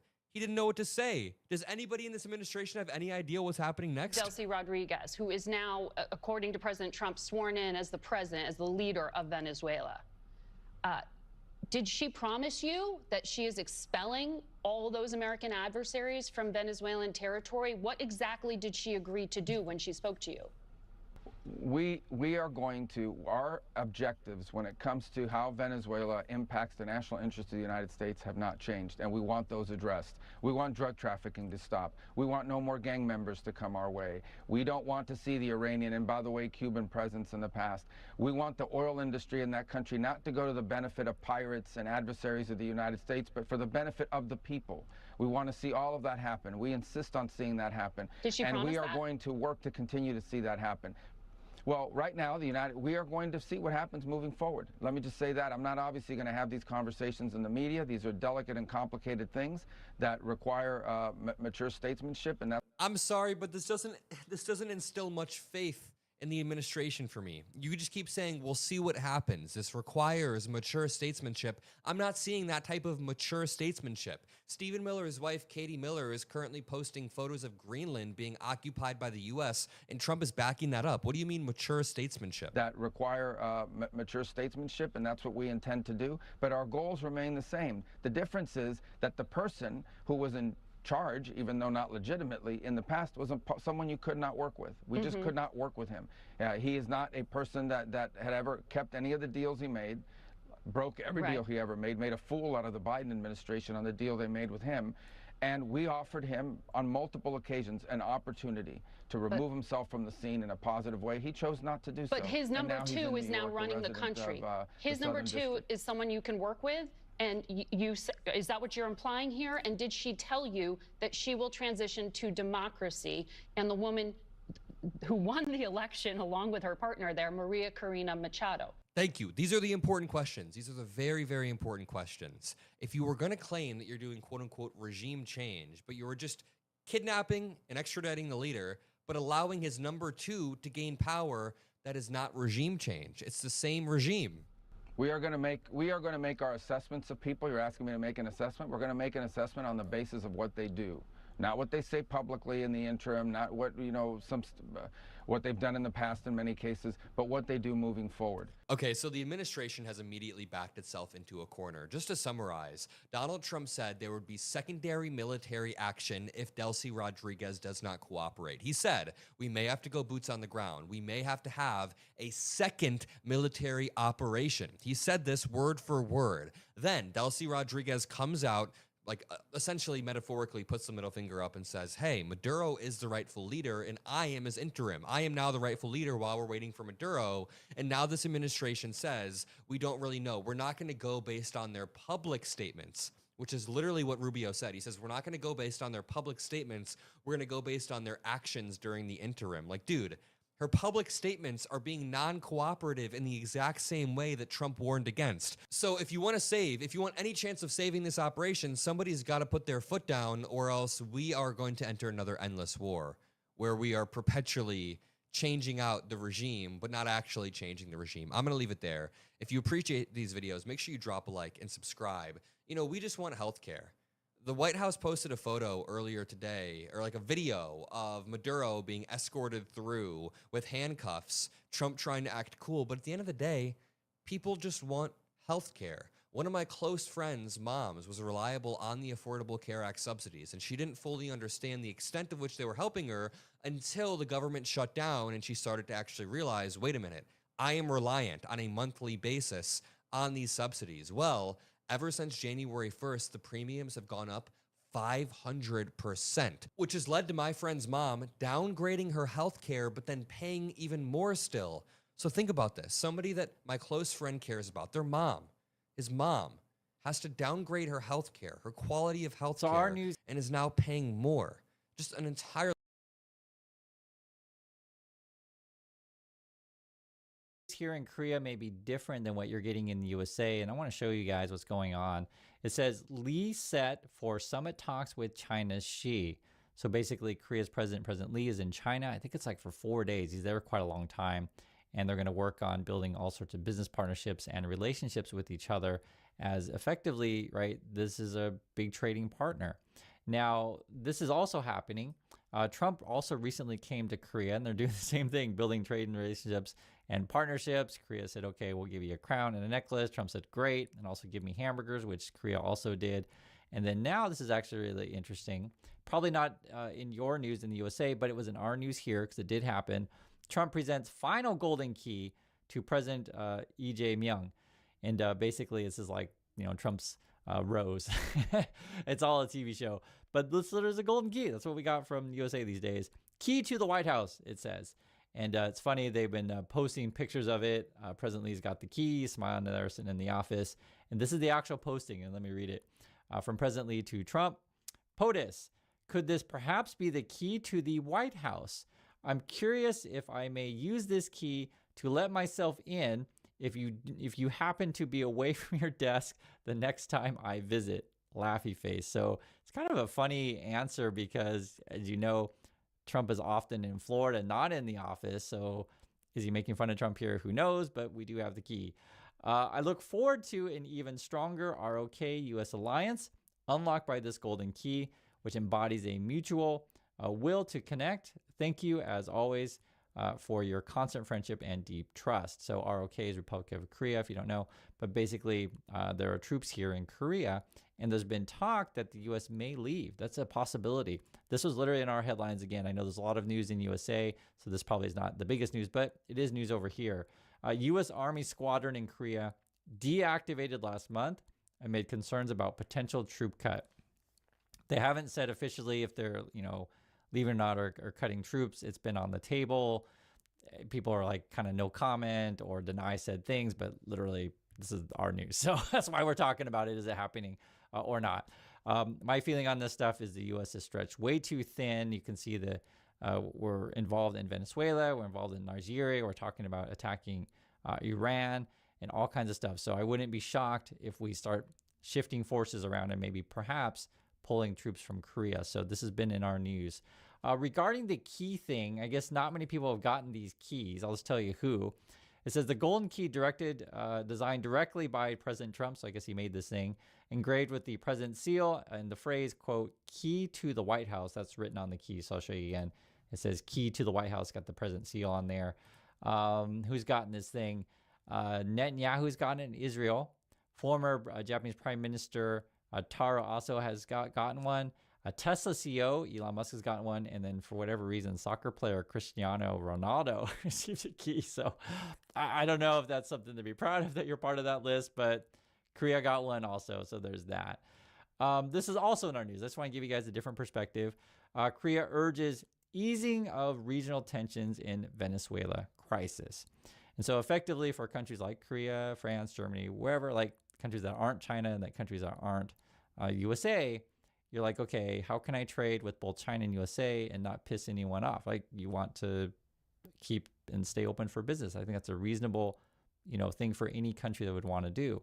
And then when you go and meet with China, they're like, okay, you have to make public statements and you have to align with all of our interests, be it Taiwan or your relationship with USA. You meet with USA, they say, okay, you have to meet and be aligned with all of our interests, be it Venezuela, Iran, whatever, right? And so as Korea, they actually try to stay neutral as much as they can.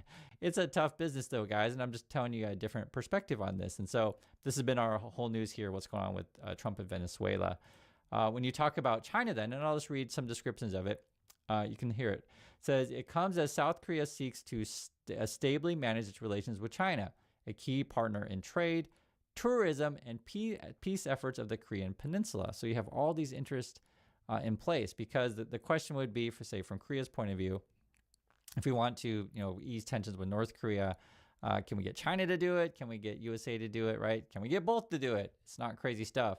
And essentially, you need partners for any of these kind of things. You can't do it alone, because then North Korea's like, hey, can I get backing from, from you, right? Be it either China or what's the relationship with USA. So it is not just a two-party thing. Any of this stuff, it becomes, right, who's friends with who kind of things.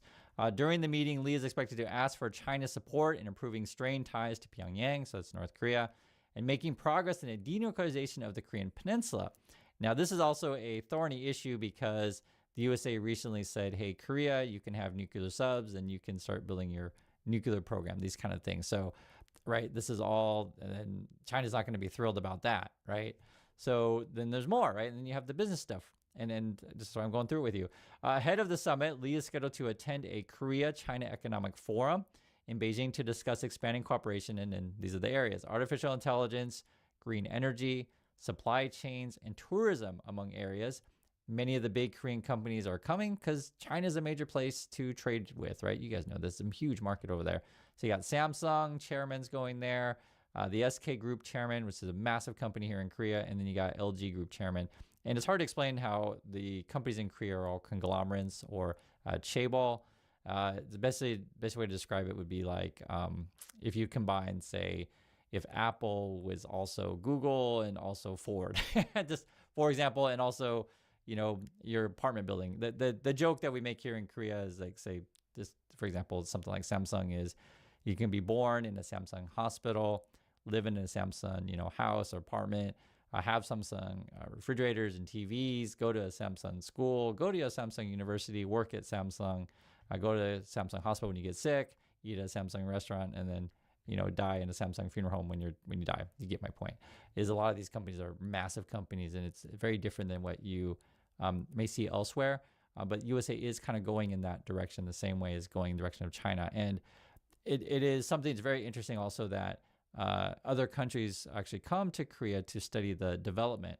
And you can study development different ways. When I lived because I lived in Japan also, but when I lived in China, some countries would go to China to study Chinese way, basically how can I have a capitalism and authoritarianism at the same time. Whereas if you don't necessarily want to go that route, you're more interested in Korea because people see the flourishing of Korean companies, also with culture and tourism, these kind of things. And there's different models that you can have. All to say this, guys, I live here I live here, I see this stuff every day, and it's hard to explain how just things get better here in Korea on a daily basis. I know it feels like in USA it's either stagnant or worse, but there are other ways of doing things out there. And I try my best to show it to you guys. We have a vlog channel. I talk about this stuff on the channel, but it's hard if you don't see it every day. But I can just say that things do improve and develop. And it can be like that in USA. Again, it used to be like that in some parts of USA, where just, for example, knowledge base improves, health, of the nation improves, technology improves, like multiple things improve. The way we interact with each other improve. And, even though things are going backwards now, say in USA, it is still better than it was before. I'm not saying that it's great right now, but at least, in some situations, and talking about relationships between people, these days, just for example, We can have a couple different types of people kiss on screen, and people don't freak out. If you know anything about U.S. history, they had like a freak out of, you know, Captain Kirk was going to kiss Uhura. That was like a really big deal back then, but now it's not such a big deal.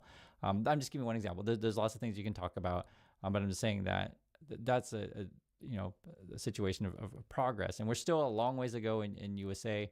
I personally would like to see a lot more women in leadership roles, because I think women can do just fine, just like men, right? Or women can be disasters, just the same way Trump can be a disaster, whatever. But I'm just saying it. I don't want to make it sound like I preference one or the other. I just want to give everyone an equal shot, which I think is a fair thing to say. So there's multiple things to talk about here. Korea is not perfect, but I do see things progress every day in multiple areas. There's lots of different areas you can talk about. But yes, we have real companies. Samsung's making a, you know, bucket loads of money, I guess. And then essentially you know, can Lee make big deals in China? And you get different articles on this, right? Reduce risk, not breakthroughs, main aim of Lee's trip to China. I will say this though, check out this video. I just made it a couple months ago. It's about future cities in Korea, and basically it's an expo showing all the green technology and things that they want to do. And not just want to do, they're doing it. It's hard to explain. Like our sidewalks are really clean. The way that they install new lights all the time to make sure that pedestrians are safe from cars, stuff like that. Just like little things like that. And it's just like every day. Or, you know, equipment for people to exercise, how we design our parks so you can walk to them easily from your living spaces, and like the way you design your cities and your you know, living areas is more functional for a healthy society. Oftentimes the way things are designed in USA is to keep people separated and divided, and some places will have better infrastructure than others. Simple example, and this would be an example of racism in USA, institutional racism. And when you bring this up, some people get upset, but let's tell you the truth. If you design a bus system or a transit system that makes it difficult for one area to get to another area, you're like physically dividing people, right? And then you create situations where like someone's like, hey, I got to get to work and I have to walk across, you know, a dangerous street or something like that. There's history of that stuff in USA, and it gets complicated, but I just want to say, like, there are other ways to design cities that can be more, foster more growth and development in a nation. And you see it here in Korea, and it's great to see, to be perfectly frank. There's something that's also really interesting, and it gets sensitive topics. That's why I'm reading through this stuff. It says, sensitive issues are also like to be raised, including China's construction of steel structures and the overlapping sea zone in the Yellow Sea, right, which Seoul claims is potentially laying the groundwork for territorial claims. So there could be territorial disputes with China and Korea. It happens. I mean, China is expanding. It's something that they're doing. They're getting more presence. They're building more of a navy, which is, again, being projecting power. Will they try to take Taiwan? Certainly a possibility of that, as they're getting way more aggressive with that. And I always wonder if there's, you know, backroom deals, like, you know, China is going to go for Taiwan, Trump wants to go for Venezuela, and then Russia wants to go for Ukraine, because, you know, you never know how Trump's saying behind these closed doors. And then each country that's going to want to get the other countries like, okay, you have to be on board with me for that. So then this is this part of our news. With tensions high over Taiwan following China's large-scale military drills near the island, Lee is expected to face pressure to clarify Seoul's position over the issue, which Beijing considers a core national interest, right? So they're going to want you to go on TV and say, hey, you have to say one China and we can take Taiwan. I don't know what they're going to do, but that's the next 4 days that they're going to talk about that. And then you have, you know, local Korean interests. So this is being our example of, say, relationship with USA. Jeju farmers protest tariff-free U.S. mandarins, coupon sale of imported fruits, right? So what are we doing with that? It relates to trade because, you know, for example, we have goods that we want to sell around the world, and are we importing too much stuff? Can we, you know, sell stuff to other countries without any restrictions? We were just in Jeju. They have a ton of mandarins over there. They have so many mandarins, like oftentimes you get them for free. Or you go to these mandarin farms, which we went to. It was actually pretty cool to go to a mandarin farm. I don't work for Jeju or anything like that. Like that's what you do when you get there. You go there and you have mandarins, and it's really a blast. And frankly, it's really therapeutic. We made a video about it, but you know, it's just your point of view on everything changes when you travel and actually go and meet people. The same way that, you know, sometimes if you live in a big city in USA and you've never been, say, to the middle of the country where the farmers are, if you go to actually talk to them, you're like, hey, they're American just like me. We can get along. And, you know, you wish them well like anyone else. And sometimes we get too divided and stuff like that on these things. And also then people start fighting over, who's more important in America, farmers versus big city people. And I wish we could figure out a system to where we're all equally under benefit for everyone. So that's my point of view on this stuff. You can see my video on Jeju. It's a whole other life over here in Korea. Jeju is an island. It's like the Hawaii of Korea. And there's another example of like how you can develop a healthy society is giving subsidies and such to create a place to where people can go. For us to fly to Jeju, it's like $100. It's really not that very much money at all. And you can stay there very, very cheaply for like $50 a night. So it's just not very much. And I talked about it in my video. And when you see like how nice it is, you're like, dang, why don't we have that opportunity? But this is how you invest in your people, and you keep it safe, and you make things smooth, and then you encourage tourism to bring more money in from other countries, and we welcome people from other countries, because like literally every time I see tourists, which we've been seeing a massive increase of tourists here, not just tourists, foreign students, foreign business people, all kinds of people. We have foreign workers as well. I've seen it tick up quite a lot, and every time I see these things, it's like it's great for the economy. And for anyone out there who's like, oh, I hate tourists, I hate money, it's like, all right, good luck with that. It's a whole other world here. And then this is also just a reality in here in Korea. You got to worry about North Korea. They're firing missiles all the time and doing whatever they're doing. Do we worry about it on a daily basis? Not really. But is it a danger? Sure, absolutely, right? But it is what it is, and that's why then you try to get USA and China to be like, hey, can you like tell North Korea to cut it out? Or Korea's point of view is like, hey, can we build up our own military so USA can leave? That is one of the discussions. And some of the U.S. interests want to keep military here to then put a hedge on China, and it gets really complicated with these kind of things. So for people, sometimes they write these weird crap in the comments, and I can tell you've never been to Korea. It's obvious to tell when people say that. And other people write nice things in the comments because they're like, yo, I lived in Korea, I served in Korea, these kind of things. And anyone who's ever been here, you'll see it for yourself that the country is developing. It continues to develop and push forward. And it's very hard to explain how I see improvements on a daily basis to our lives. You see it in transportation, you see it in the hospitals, you see it everywhere. You see it. It's amazing. Is it the best? No. We have population problems just like anyone else in a developed country, to where people have less kids. It's expensive to live here. It's expensive to take care of your kids, etc. When you become more educated, you realize you don't need to have a bunch of kids. It's just how it works that way. And women also want to have jobs and education, which I think is fantastic. Whereas in, say, USA, you have the MAGA people, they tell you women should just have babies and stay home, right? It's a different point of view. So, you have just a different society. It gets really complicated talking about the population stuff. I'll just say Korea is not alone. To when you come develop, you have less kids. This is our headlines also. We're talking about advanced AI, robotics, and stuff like that going to CES. So Korean companies are going to want to get on that, of course, to show all your new products. Lee sees vast potential for Korea-China cooperation in emerging industries. This actually becomes a real problem for Korea here. Is Korea too dependent on China building all the stuff? Because it's not just Korea. USA does the same thing. You design products and you have it built in China. And so Korea's been trying to diversify their production and supply chains to other places, but in some regard, you have to still rely on China. So again, it becomes complicated things, but we still continue to develop here. And this is like stuff like this, I think is really good. And so this is something I mentioned several times on the channel that USA needs to do, but from the Elon Musk point of view, he hates any new laws or regulations. So let me just read what it says. South Korea mandates AI-generated product labels for online content, right? New rules require labeling AI content, penalties for violations, law revision plan by March 2025. So basically, the date should be wrong. That should be 2026, or I'm not sure. Or maybe that was the plan in 25 and whatever. This is a recent headline, though, from December 10th. Point being, though, this is from January 3rd, 2026, AI-generated misleading ads proliferate, prompting government action. Point being, though, for Elon Musk, he's like, well, I make a lot of money from fake content and bots and stuff like that. And from just a consumer perspective, I think we would all benefit if there's like literally a requirement if you put out AI stuff, because you guys see on YouTube, there's like AI crap everywhere.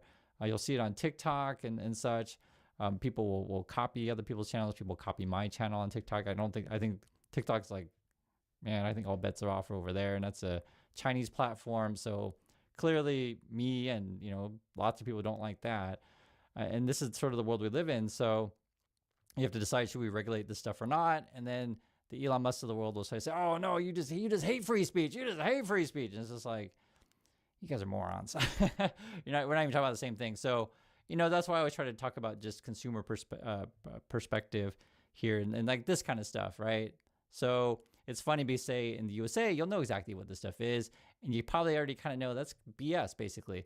And so in the USA, you have this like culture of like, okay, we accept that advertising is all BS and they can just lie to you nonstop, right? That's part of like the culture, but it doesn't have to be like that way. You can make laws that say, no, you can't put out total BS. And it's everywhere, right? So this is here in Korea.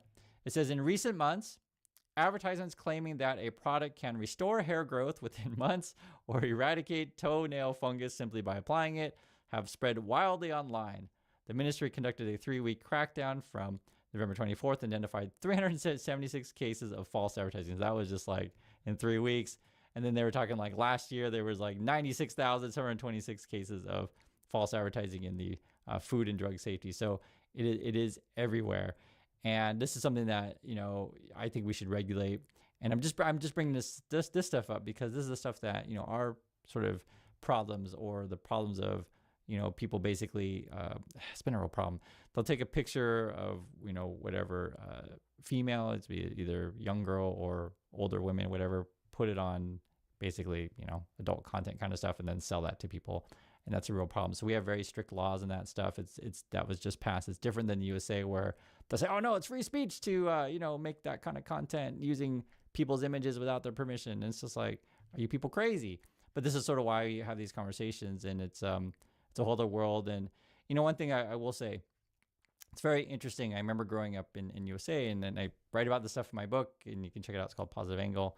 But every day in the USA, they just tell you how we're so awesome because we got the best military in the whole world, et cetera. So that's what you grew up with in the USA. And you grew up to think that like, okay, if a country doesn't, fly bombers nonstop and bomb other countries, then they must be not so awesome. But I'll just tell you the truth, guys. Like when I live here and I see like our worst problems are, how do we legislate AI? I'd rather have that than like, hey, why are we invading Venezuela? And it's a very different way to think about things. So, my point of view on this stuff, and I just see it daily and here in Korea where the government does invest in their own people. And sometimes people say, oh, Chris, you're so dumb. You're so dumb. As people always like to tell me that, right? And I'll tell you the truth, because you'll see it in the articles, it's been very recent. We're getting a lot more tourism and a lot more foreign workers and foreign students and a lot of immigration. It's the highest levels each year. And that's what happens when you have an economy that is attractive for people to come and learn and come and work.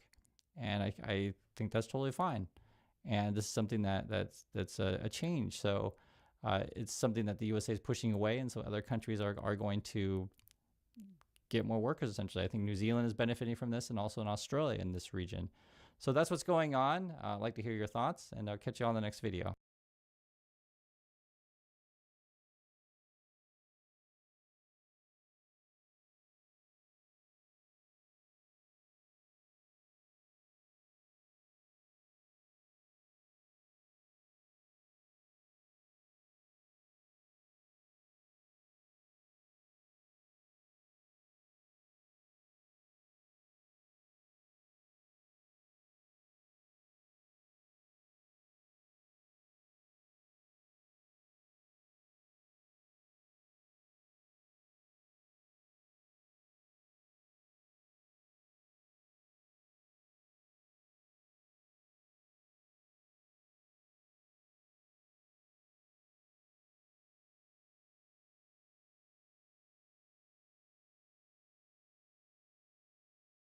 It's been a while since I've talked about any of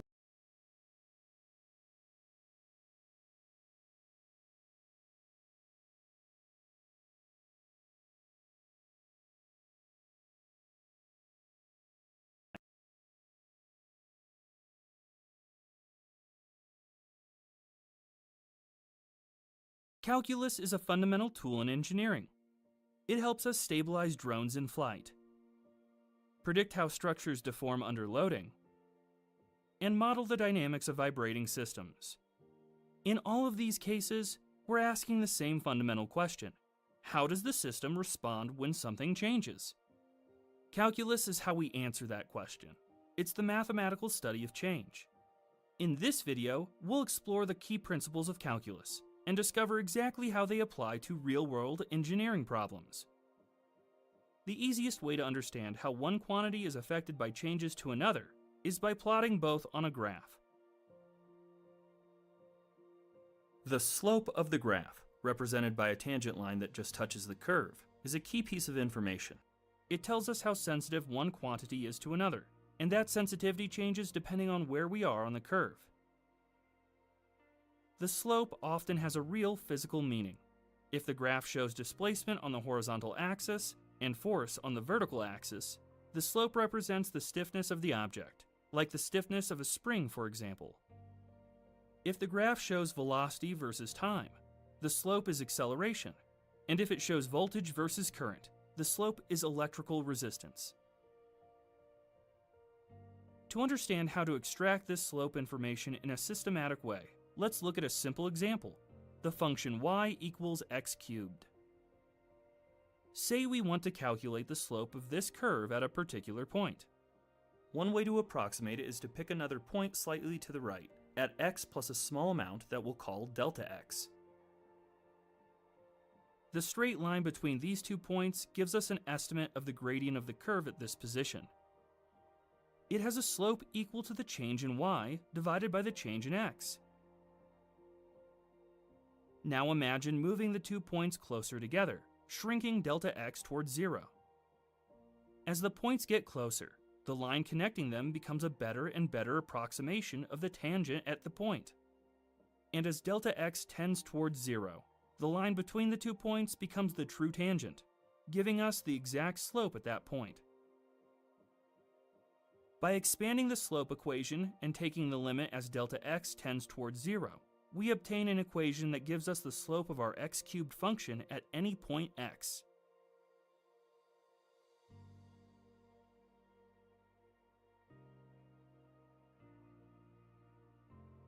As expected, this slope function has a value of 0 at x equals 0, where the x cubed curve is flat, and it increases as we move to the left or the right, where the slope of the x cubed curve becomes steeper. What we've just done, figuring out the equation that gives us the slope of the function y equals x cubed, is called finding the derivative of the function. The derivative is written as dy over dx. It represents the change in y per change in x. It can also be written as f prime of x or y prime. In this function, x is the independent variable, the input we can choose, and y is the dependent variable, the output that depends on our choice of x. We can use any variable names here. The independent variable is often t, for example, in which case dy over dt represents how quickly the quantity y changes with time. When the independent variable is time, the dot notation is often used to represent derivatives. The approach we just used, starting with a line between 2 points on the curve and taking the limit as delta x approaches 0, is a process called differentiating from first principles. It's the underlying basis of differential calculus. But in practice, engineers rarely do this from scratch. We just saw that the derivative of x cubed is 3x squared. This pattern isn't unique to that one function. It works for any function of the form x to the power of n. The derivative is obtained by multiplying by the power and reducing that power by 1.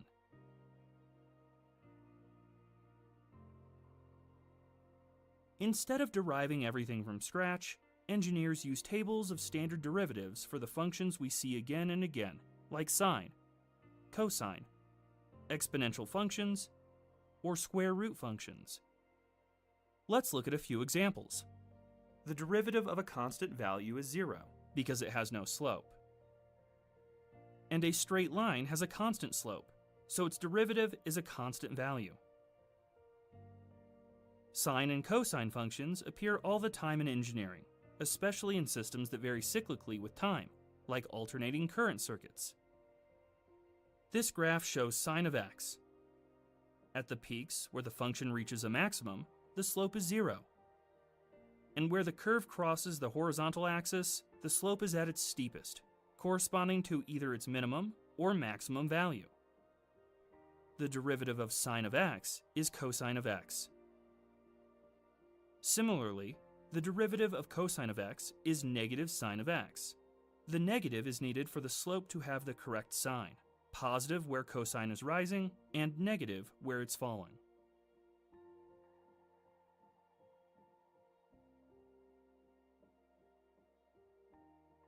Another important function is the exponential function. What makes it remarkable is that at every point, the slope is exactly equal to the value of the function itself. The larger the value, the faster it grows. Exponential behavior shows up whenever the rate of change of a quantity depends on how much of that quantity already exists, like the charge building up in a capacitor, or radioactive decay, where more atoms means more decay events. In most engineering applications, we're not dealing with a single simple function, but a combination of more complicated functions. Fortunately, a few straightforward rules save us from having to differentiate from first principles every time. The first is the linearity rule. When two functions are added together, the derivative of the whole function is just the sum of the derivatives of the two individual functions. This doesn't work when the functions are multiplied together though, because when both functions are changing, their rates of change interact. In these cases, the product rule needs to be used. The derivative of the product of two functions u and v is the derivative of u multiplied by v, plus u multiplied by the derivative of v. Similarly, the quotient rule should be used when one function is divided by another. And finally, there's the chain rule. To find the derivative when one function is nested inside another, you differentiate the outer function as if the inner part were just a single variable, and multiply it by the derivative of the inner function. Here's an example where the inner function u is 3x, and the outer function v is sine of u. The derivative of this function is equal to the derivative of v with respect to u, which is cosine of u, multiplied by the derivative of u. Having 3x inside the sine term instead of just x means that as x increases, the input to the sine curve increases 3 times faster. This makes the slope of the curve 3 times steeper at every point, which is why you need to multiply by the derivative of u to get the correct slope.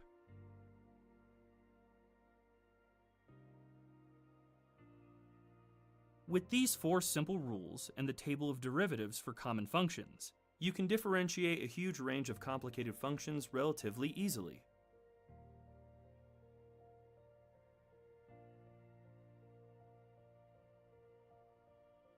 The derivative gives us a really useful tool for exploring the behavior of a function. If we plot this function on a graph, for example, you'll notice that wherever the derivative is 0, the function is at a local minimum or maximum. This happens because the slope of the curve goes from being negative to being positive at a minimum, and from being positive to negative at a maximum. In both cases, the slope must pass through 0 at the turning point. This is a powerful application of calculus. If we want to find the maximum or minimum values of a function, we can just take its derivative and find where it's equal to 0. These points where the slope of a curve becomes flat are called stationary points. To figure out if a stationary point is a maximum or a minimum, all we need to do is look at how the slope itself changes around that point. And we can do that by taking the derivative of the derivative, which is called the second derivative. The second derivative tells us about the curvature of the function. If it's positive, the derivative has a positive slope, so the curve is bending upwards, which means we're at a local minimum. And if it's negative, the derivative has a negative slope, so the curve bends downwards and we're at a local maximum. There's a third type of stationary point called an inflection point, where the curve doesn't turn back on itself, but its curvature reverses.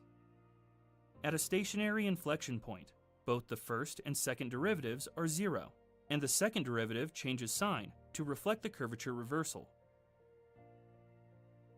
Now let's see why this matters in the real world. Imagine a function that represents the temperature along a nuclear fuel rod. We want to model how this temperature distribution changes over time. This can be done using the heat equation. It tells us that the rate at which temperature changes over time depends on a material property called thermal diffusivity, and how temperature is distributed along the rod, represented by the second derivative of temperature with respect to the position x. The second derivative appears in the equation because heat will flow away from local hotspots, where the second derivative is negative, toward cooler regions where the second derivative is positive. It's the second derivative that determines the direction of heat flow.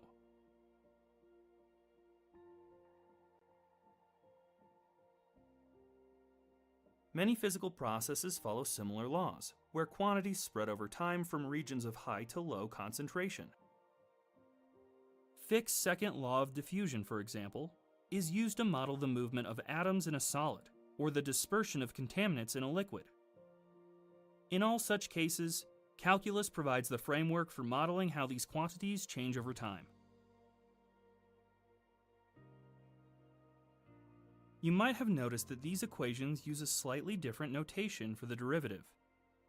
So far, we've only discussed derivatives of functions that depend on one variable, like time or position, but many real-world quantities depend on two variables or more. The curly d symbol tells us we're taking a partial derivative, which means we're looking at how temperature changes with respect to one variable while holding the other constant. The partial derivative of temperature with respect to time describes how the temperature at any fixed point on the rod changes with time. And the partial derivative with respect to position describes how temperature varies along the length of the rod at a single instant in time. Take a simple function that depends on variables x and t. To take the partial derivative with respect to x, we differentiate by considering t to be a constant.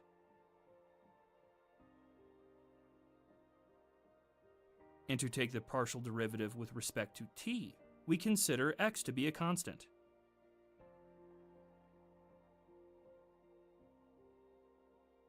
Differentiation takes a function and gives you the rate of change as you move along it. In some cases, though, the rate of change is what we already know, and we want to figure out the function itself. Imagine a function that tells you how some quantity changes with time, a power consumption curve for an electric motor, for example. It shows higher power consumption during startup and lower consumption during steady operation. Power is the rate at which energy is consumed, measured in joules per second, so this curve effectively represents the derivative of the total energy consumption with respect to time.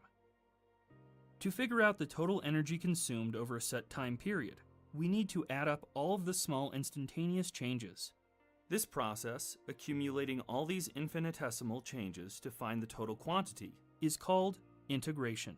It's the reverse of differentiation. Graphically, integration corresponds to finding the area under a curve. To see why this is, imagine dividing the region under the curve into loads of thin vertical rectangles. Each rectangle has a width that corresponds to a small change in x, and a height equal to the value of the curve at that x. And so the rectangle approximates a tiny contribution to the total. 1,300 joules per second consumed over 0.1 seconds is 130 joules. To obtain the total accumulated quantity up to a certain point, you just add up all of the tiny contributions up to that point. As you make the rectangles thinner and thinner, you get closer to the exact area under the curve. Mathematically, integration is represented using the integral symbol. This means integrate the function f with respect to x.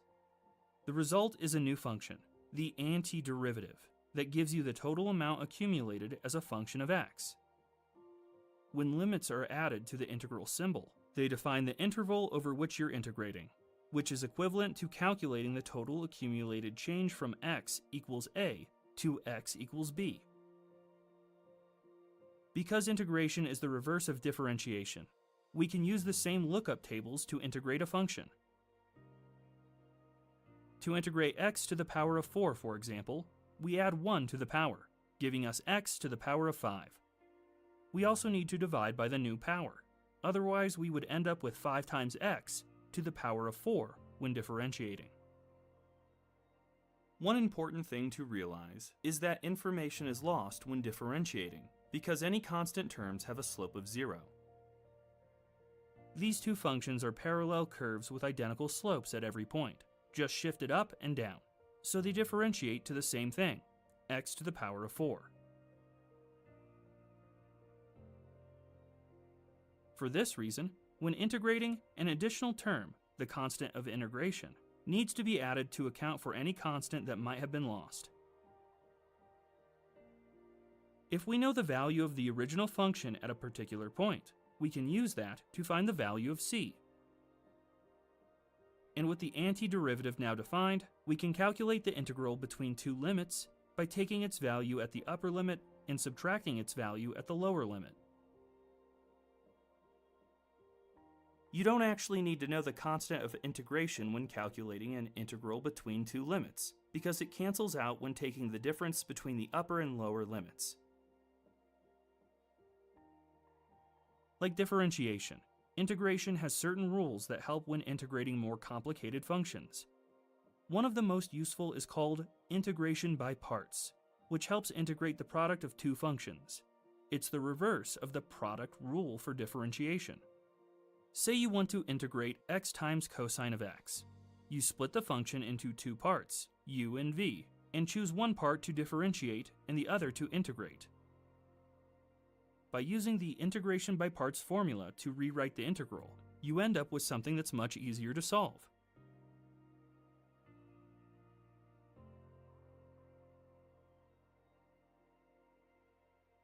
This method works really well if one part of the function is easy to differentiate and the other is easy to integrate. Another important technique is integration by substitution. It's used when the integral can be written in a form that includes an outer function, an inner function, and the derivative of that inner function. A simplified form of the integral could be obtained by substituting the inner function for a new variable, u.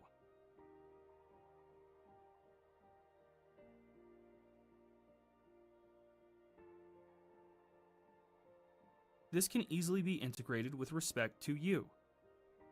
And substituting the expression for u back in gives the final answer in terms of the original variable, x.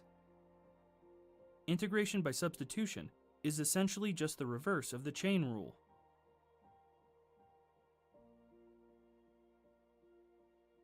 In the real world, the behavior of an engineering system is rarely governed by a single neat function. More often, it depends on how certain parameters change with respect to others. And so these systems tend to be governed by differential equations, equations that define the relationship between a quantity and its derivatives. Equations like these appear everywhere in the physical world. Take a cable suspended between 2 points under its own weight. The shape the cable settles into is governed by a differential equation, derived by considering the balance of the forces acting on it. The equation depends on the first and second derivatives of y, where x and y represent the horizontal and vertical positions of the cable, as well as on the cable's weight per unit length and the tension within it. Solving the differential equation gives you the very specific shape adopted by the cable, which is called a catenary. Another example is the deflected shape of a beam. When a load is applied, the beam deforms in a way that satisfies a differential equation. The second derivative of the vertical deflection, y, with respect to the distance along the beam, x, represents the curvature of the beam. At any point along the beam, this curvature depends on the bending moment at that location, produced by the applied load, and on two parameters that describe the beam's stiffness: the Young's modulus E, a measure of the material's stiffness, and the second moment of area, I, which reflects how the beam's cross-section resists bending. Mechanical and civil engineers use this differential equation all the time to design and analyze structures. Differential equations often appear in vibration problems. The vibrational behavior of mechanical systems is often represented by a simple model consisting of a mass connected to a spring and a damper. The model captures how real structures or components oscillate in response to disturbances. The vertical position of the mass x with respect to time depends on the forces acting on the mass, and the balance of these forces is governed by a differential equation.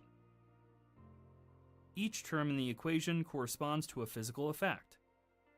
The inertial force is proportional to acceleration. The damping force is proportional to velocity, and the spring restoring force is proportional to position. Electrical systems can also be described using differential equations. Take an RLC circuit, which contains a resistor, an inductor, and a capacitor connected in series. Because the inductor and capacitor store energy, the current doesn't respond instantly when voltage is applied. Instead, the charge Q builds up or discharges over time in a way that's governed by a differential equation.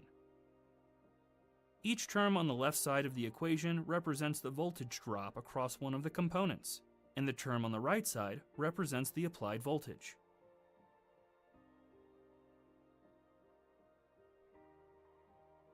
As you can see, differential equations appear everywhere in engineering and take many different forms. To analyze them effectively, we need to understand the different types of equations and how they're classified.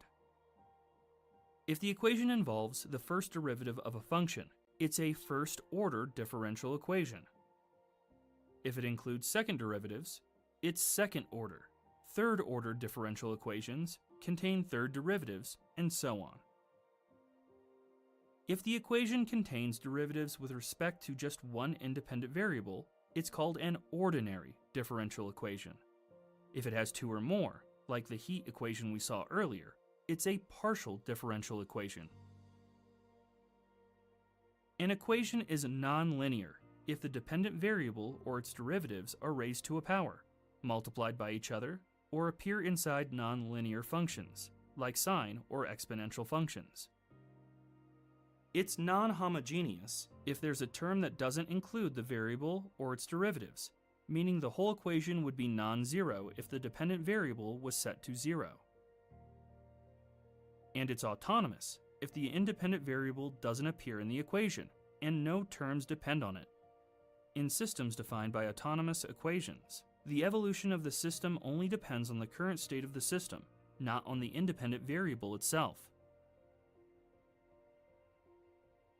These categories aren't mutually exclusive. Here's an example of a second-order, ordinary, nonlinear, non-homogeneous, non-autonomous differential equation. The damped vibration equation we saw earlier is a second-order, ordinary, linear, homogeneous, autonomous differential equation. It's homogeneous because every term in the equation involves the displacement x or its derivatives. Physically, this means the equation describes the system's natural response, how the mass oscillates and eventually comes to rest without any external force acting on it. If a time-dependent external force is applied to the mass, producing forced vibration, the system is no longer self-determined. It's driven by the applied force. The resulting equation is non-homogeneous because it includes an external forcing term. It's also non-autonomous because the independent variable, time, now appears in the equation. Solving a differential equation is the process of finding the unknown function that satisfies the equation and meets any boundary or initial conditions. It's a huge topic, so for this video, let's just touch on a few common solution methods. Direct integration is used when a derivative of any order appears by itself on one side of the equation, and the other side depends only on the independent variable. This is the case for the beam equation, because the second-order derivative is on the left side of the equation, and the terms on the right are either constants or known quantities that depend on x. In other words, the equation only contains one derivative term, and the unknown variable y doesn't appear separately. To solve the equation, all we need to do is integrate until we obtain y. For the beam equation, that means integrating twice. For this example, E and I are constants, and the bending moment is equal to minus p times x. Each integration reduces the order by 1 and introduces a constant of integration.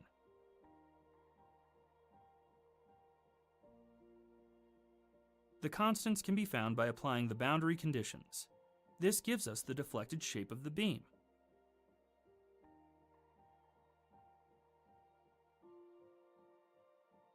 The separation of variables method is a bit more versatile. It's usually applied to first-order equations that contain both the dependent and independent variables. The idea is to rearrange the equation so that all terms involving the dependent variable, including its differential, dy in this case, are on one side, and all terms involving the independent variable and its differential dx are on the other. Once separated, both sides can be integrated independently, and the equation can be rearranged or simplified to obtain the solution. Here's a quick example where the derivative dy over dx is equal to x squared times y. Separating the variables and integrating both sides gives an equation for y.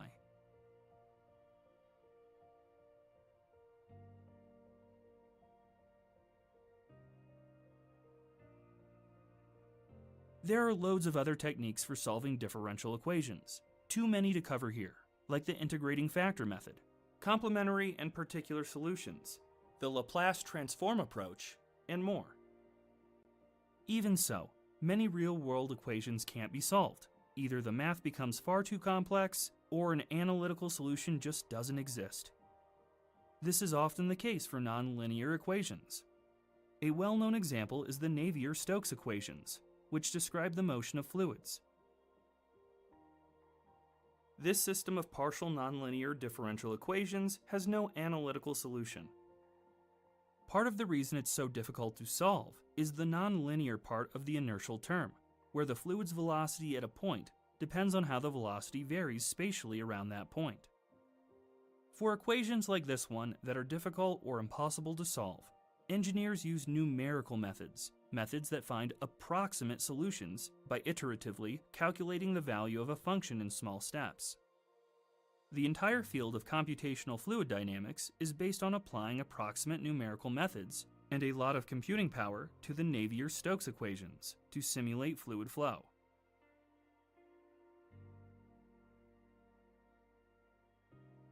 One of the simplest numerical methods is Euler's method. Say you're working with a differential equation that describes how a cell population in a bioreactor grows over time. The rate at which the population grows depends on its current size, how near it is to the maximum population the environment can sustain, and on a growth rate constant. If you can't solve the equation directly to find the population size as a function of time, you can estimate it using Euler's method instead. You start from an initial value, in this case a population size of 1 at time 0. By repeatedly calculating the slope of the curve from the differential equation, multiplying that slope by a chosen time step, and adding the result to the previous value, you can gradually trace out an approximate solution to the equation.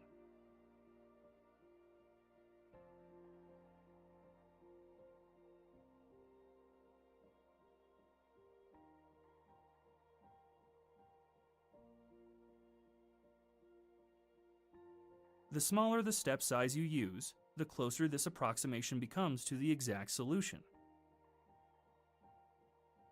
More advanced numerical techniques, like the Runge-Kutta method, can get you even closer to the exact solution.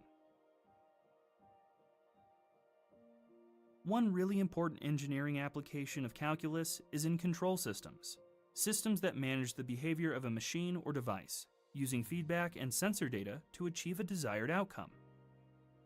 Say you want to design a system that can maneuver and stabilize a quadcopter. First, you need to understand the physics that govern its motion. Let's focus on adjusting the pitch angle, which tilts the drone forwards and backwards. This is done by changing the relative thrust of the front and rear motor pairs. If the rear motors spin slightly faster than the front ones, they generate more upward thrust, producing a torque that causes the drone to pitch forwards. The relationship between the torque and the resulting pitch angle is described by a differential equation. The second derivative of the pitch angle with respect to time, which is angular acceleration, depends on the applied torque and the drone's mass moment of inertia about the pitch axis. This equation provides the foundation for simulating the drone's motion. By integrating it twice with respect to time, we can calculate how the pitch angle changes as the motor speeds, and so the torque are adjusted. Similar equations can be derived for the roll and yaw axes as well. These equations form part of the mathematical model of the drone, a model engineers use during the design phase to simulate its behavior and fine-tune the control system parameters. In flight, the onboard flight controller uses sensor feedback to track how the drone is moving and makes adjustments through a feedback loop, implemented by an algorithm called a PID controller. The controller continuously calculates the error between where the drone is and where it should be, and adjusts the motor speeds to reduce the error. Here again, calculus plays a key role. The PID controller has three parts. The proportional term reacts to the current error. A large error produces a stronger correction. The integral term takes the integral of the error over time, increasing the correction whenever an error persists to eliminate steady drift. And the derivative term takes the derivative of the error with respect to time, responding to how quickly the error is changing to dampen oscillations and avoid overshoot. Without calculus and differential equations, it would be impossible to simulate a drone's behavior or design a controller capable of keeping it stable in flight.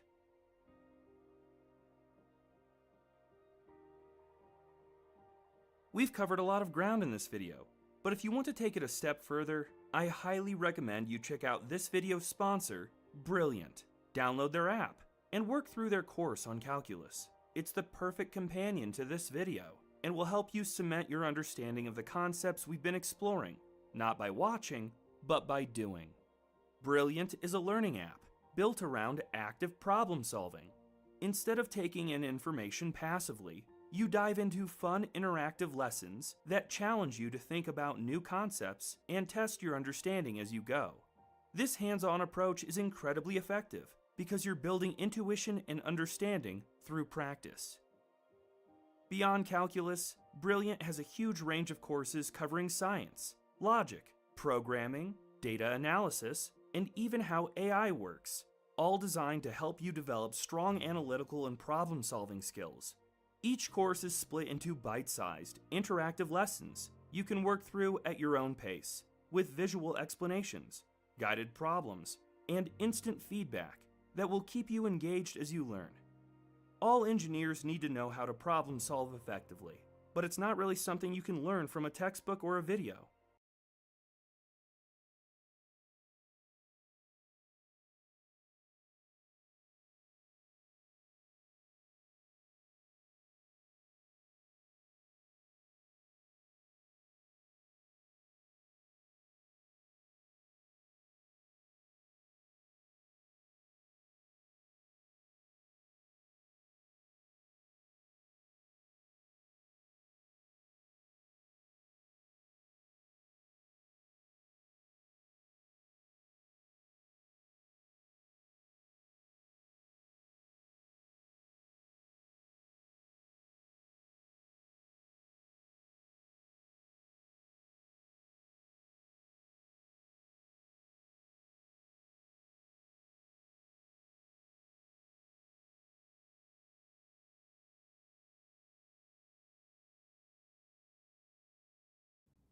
Hi, you remember this Sonos Play 5 Gen 1 speaker I found in the dumpster? And it ended up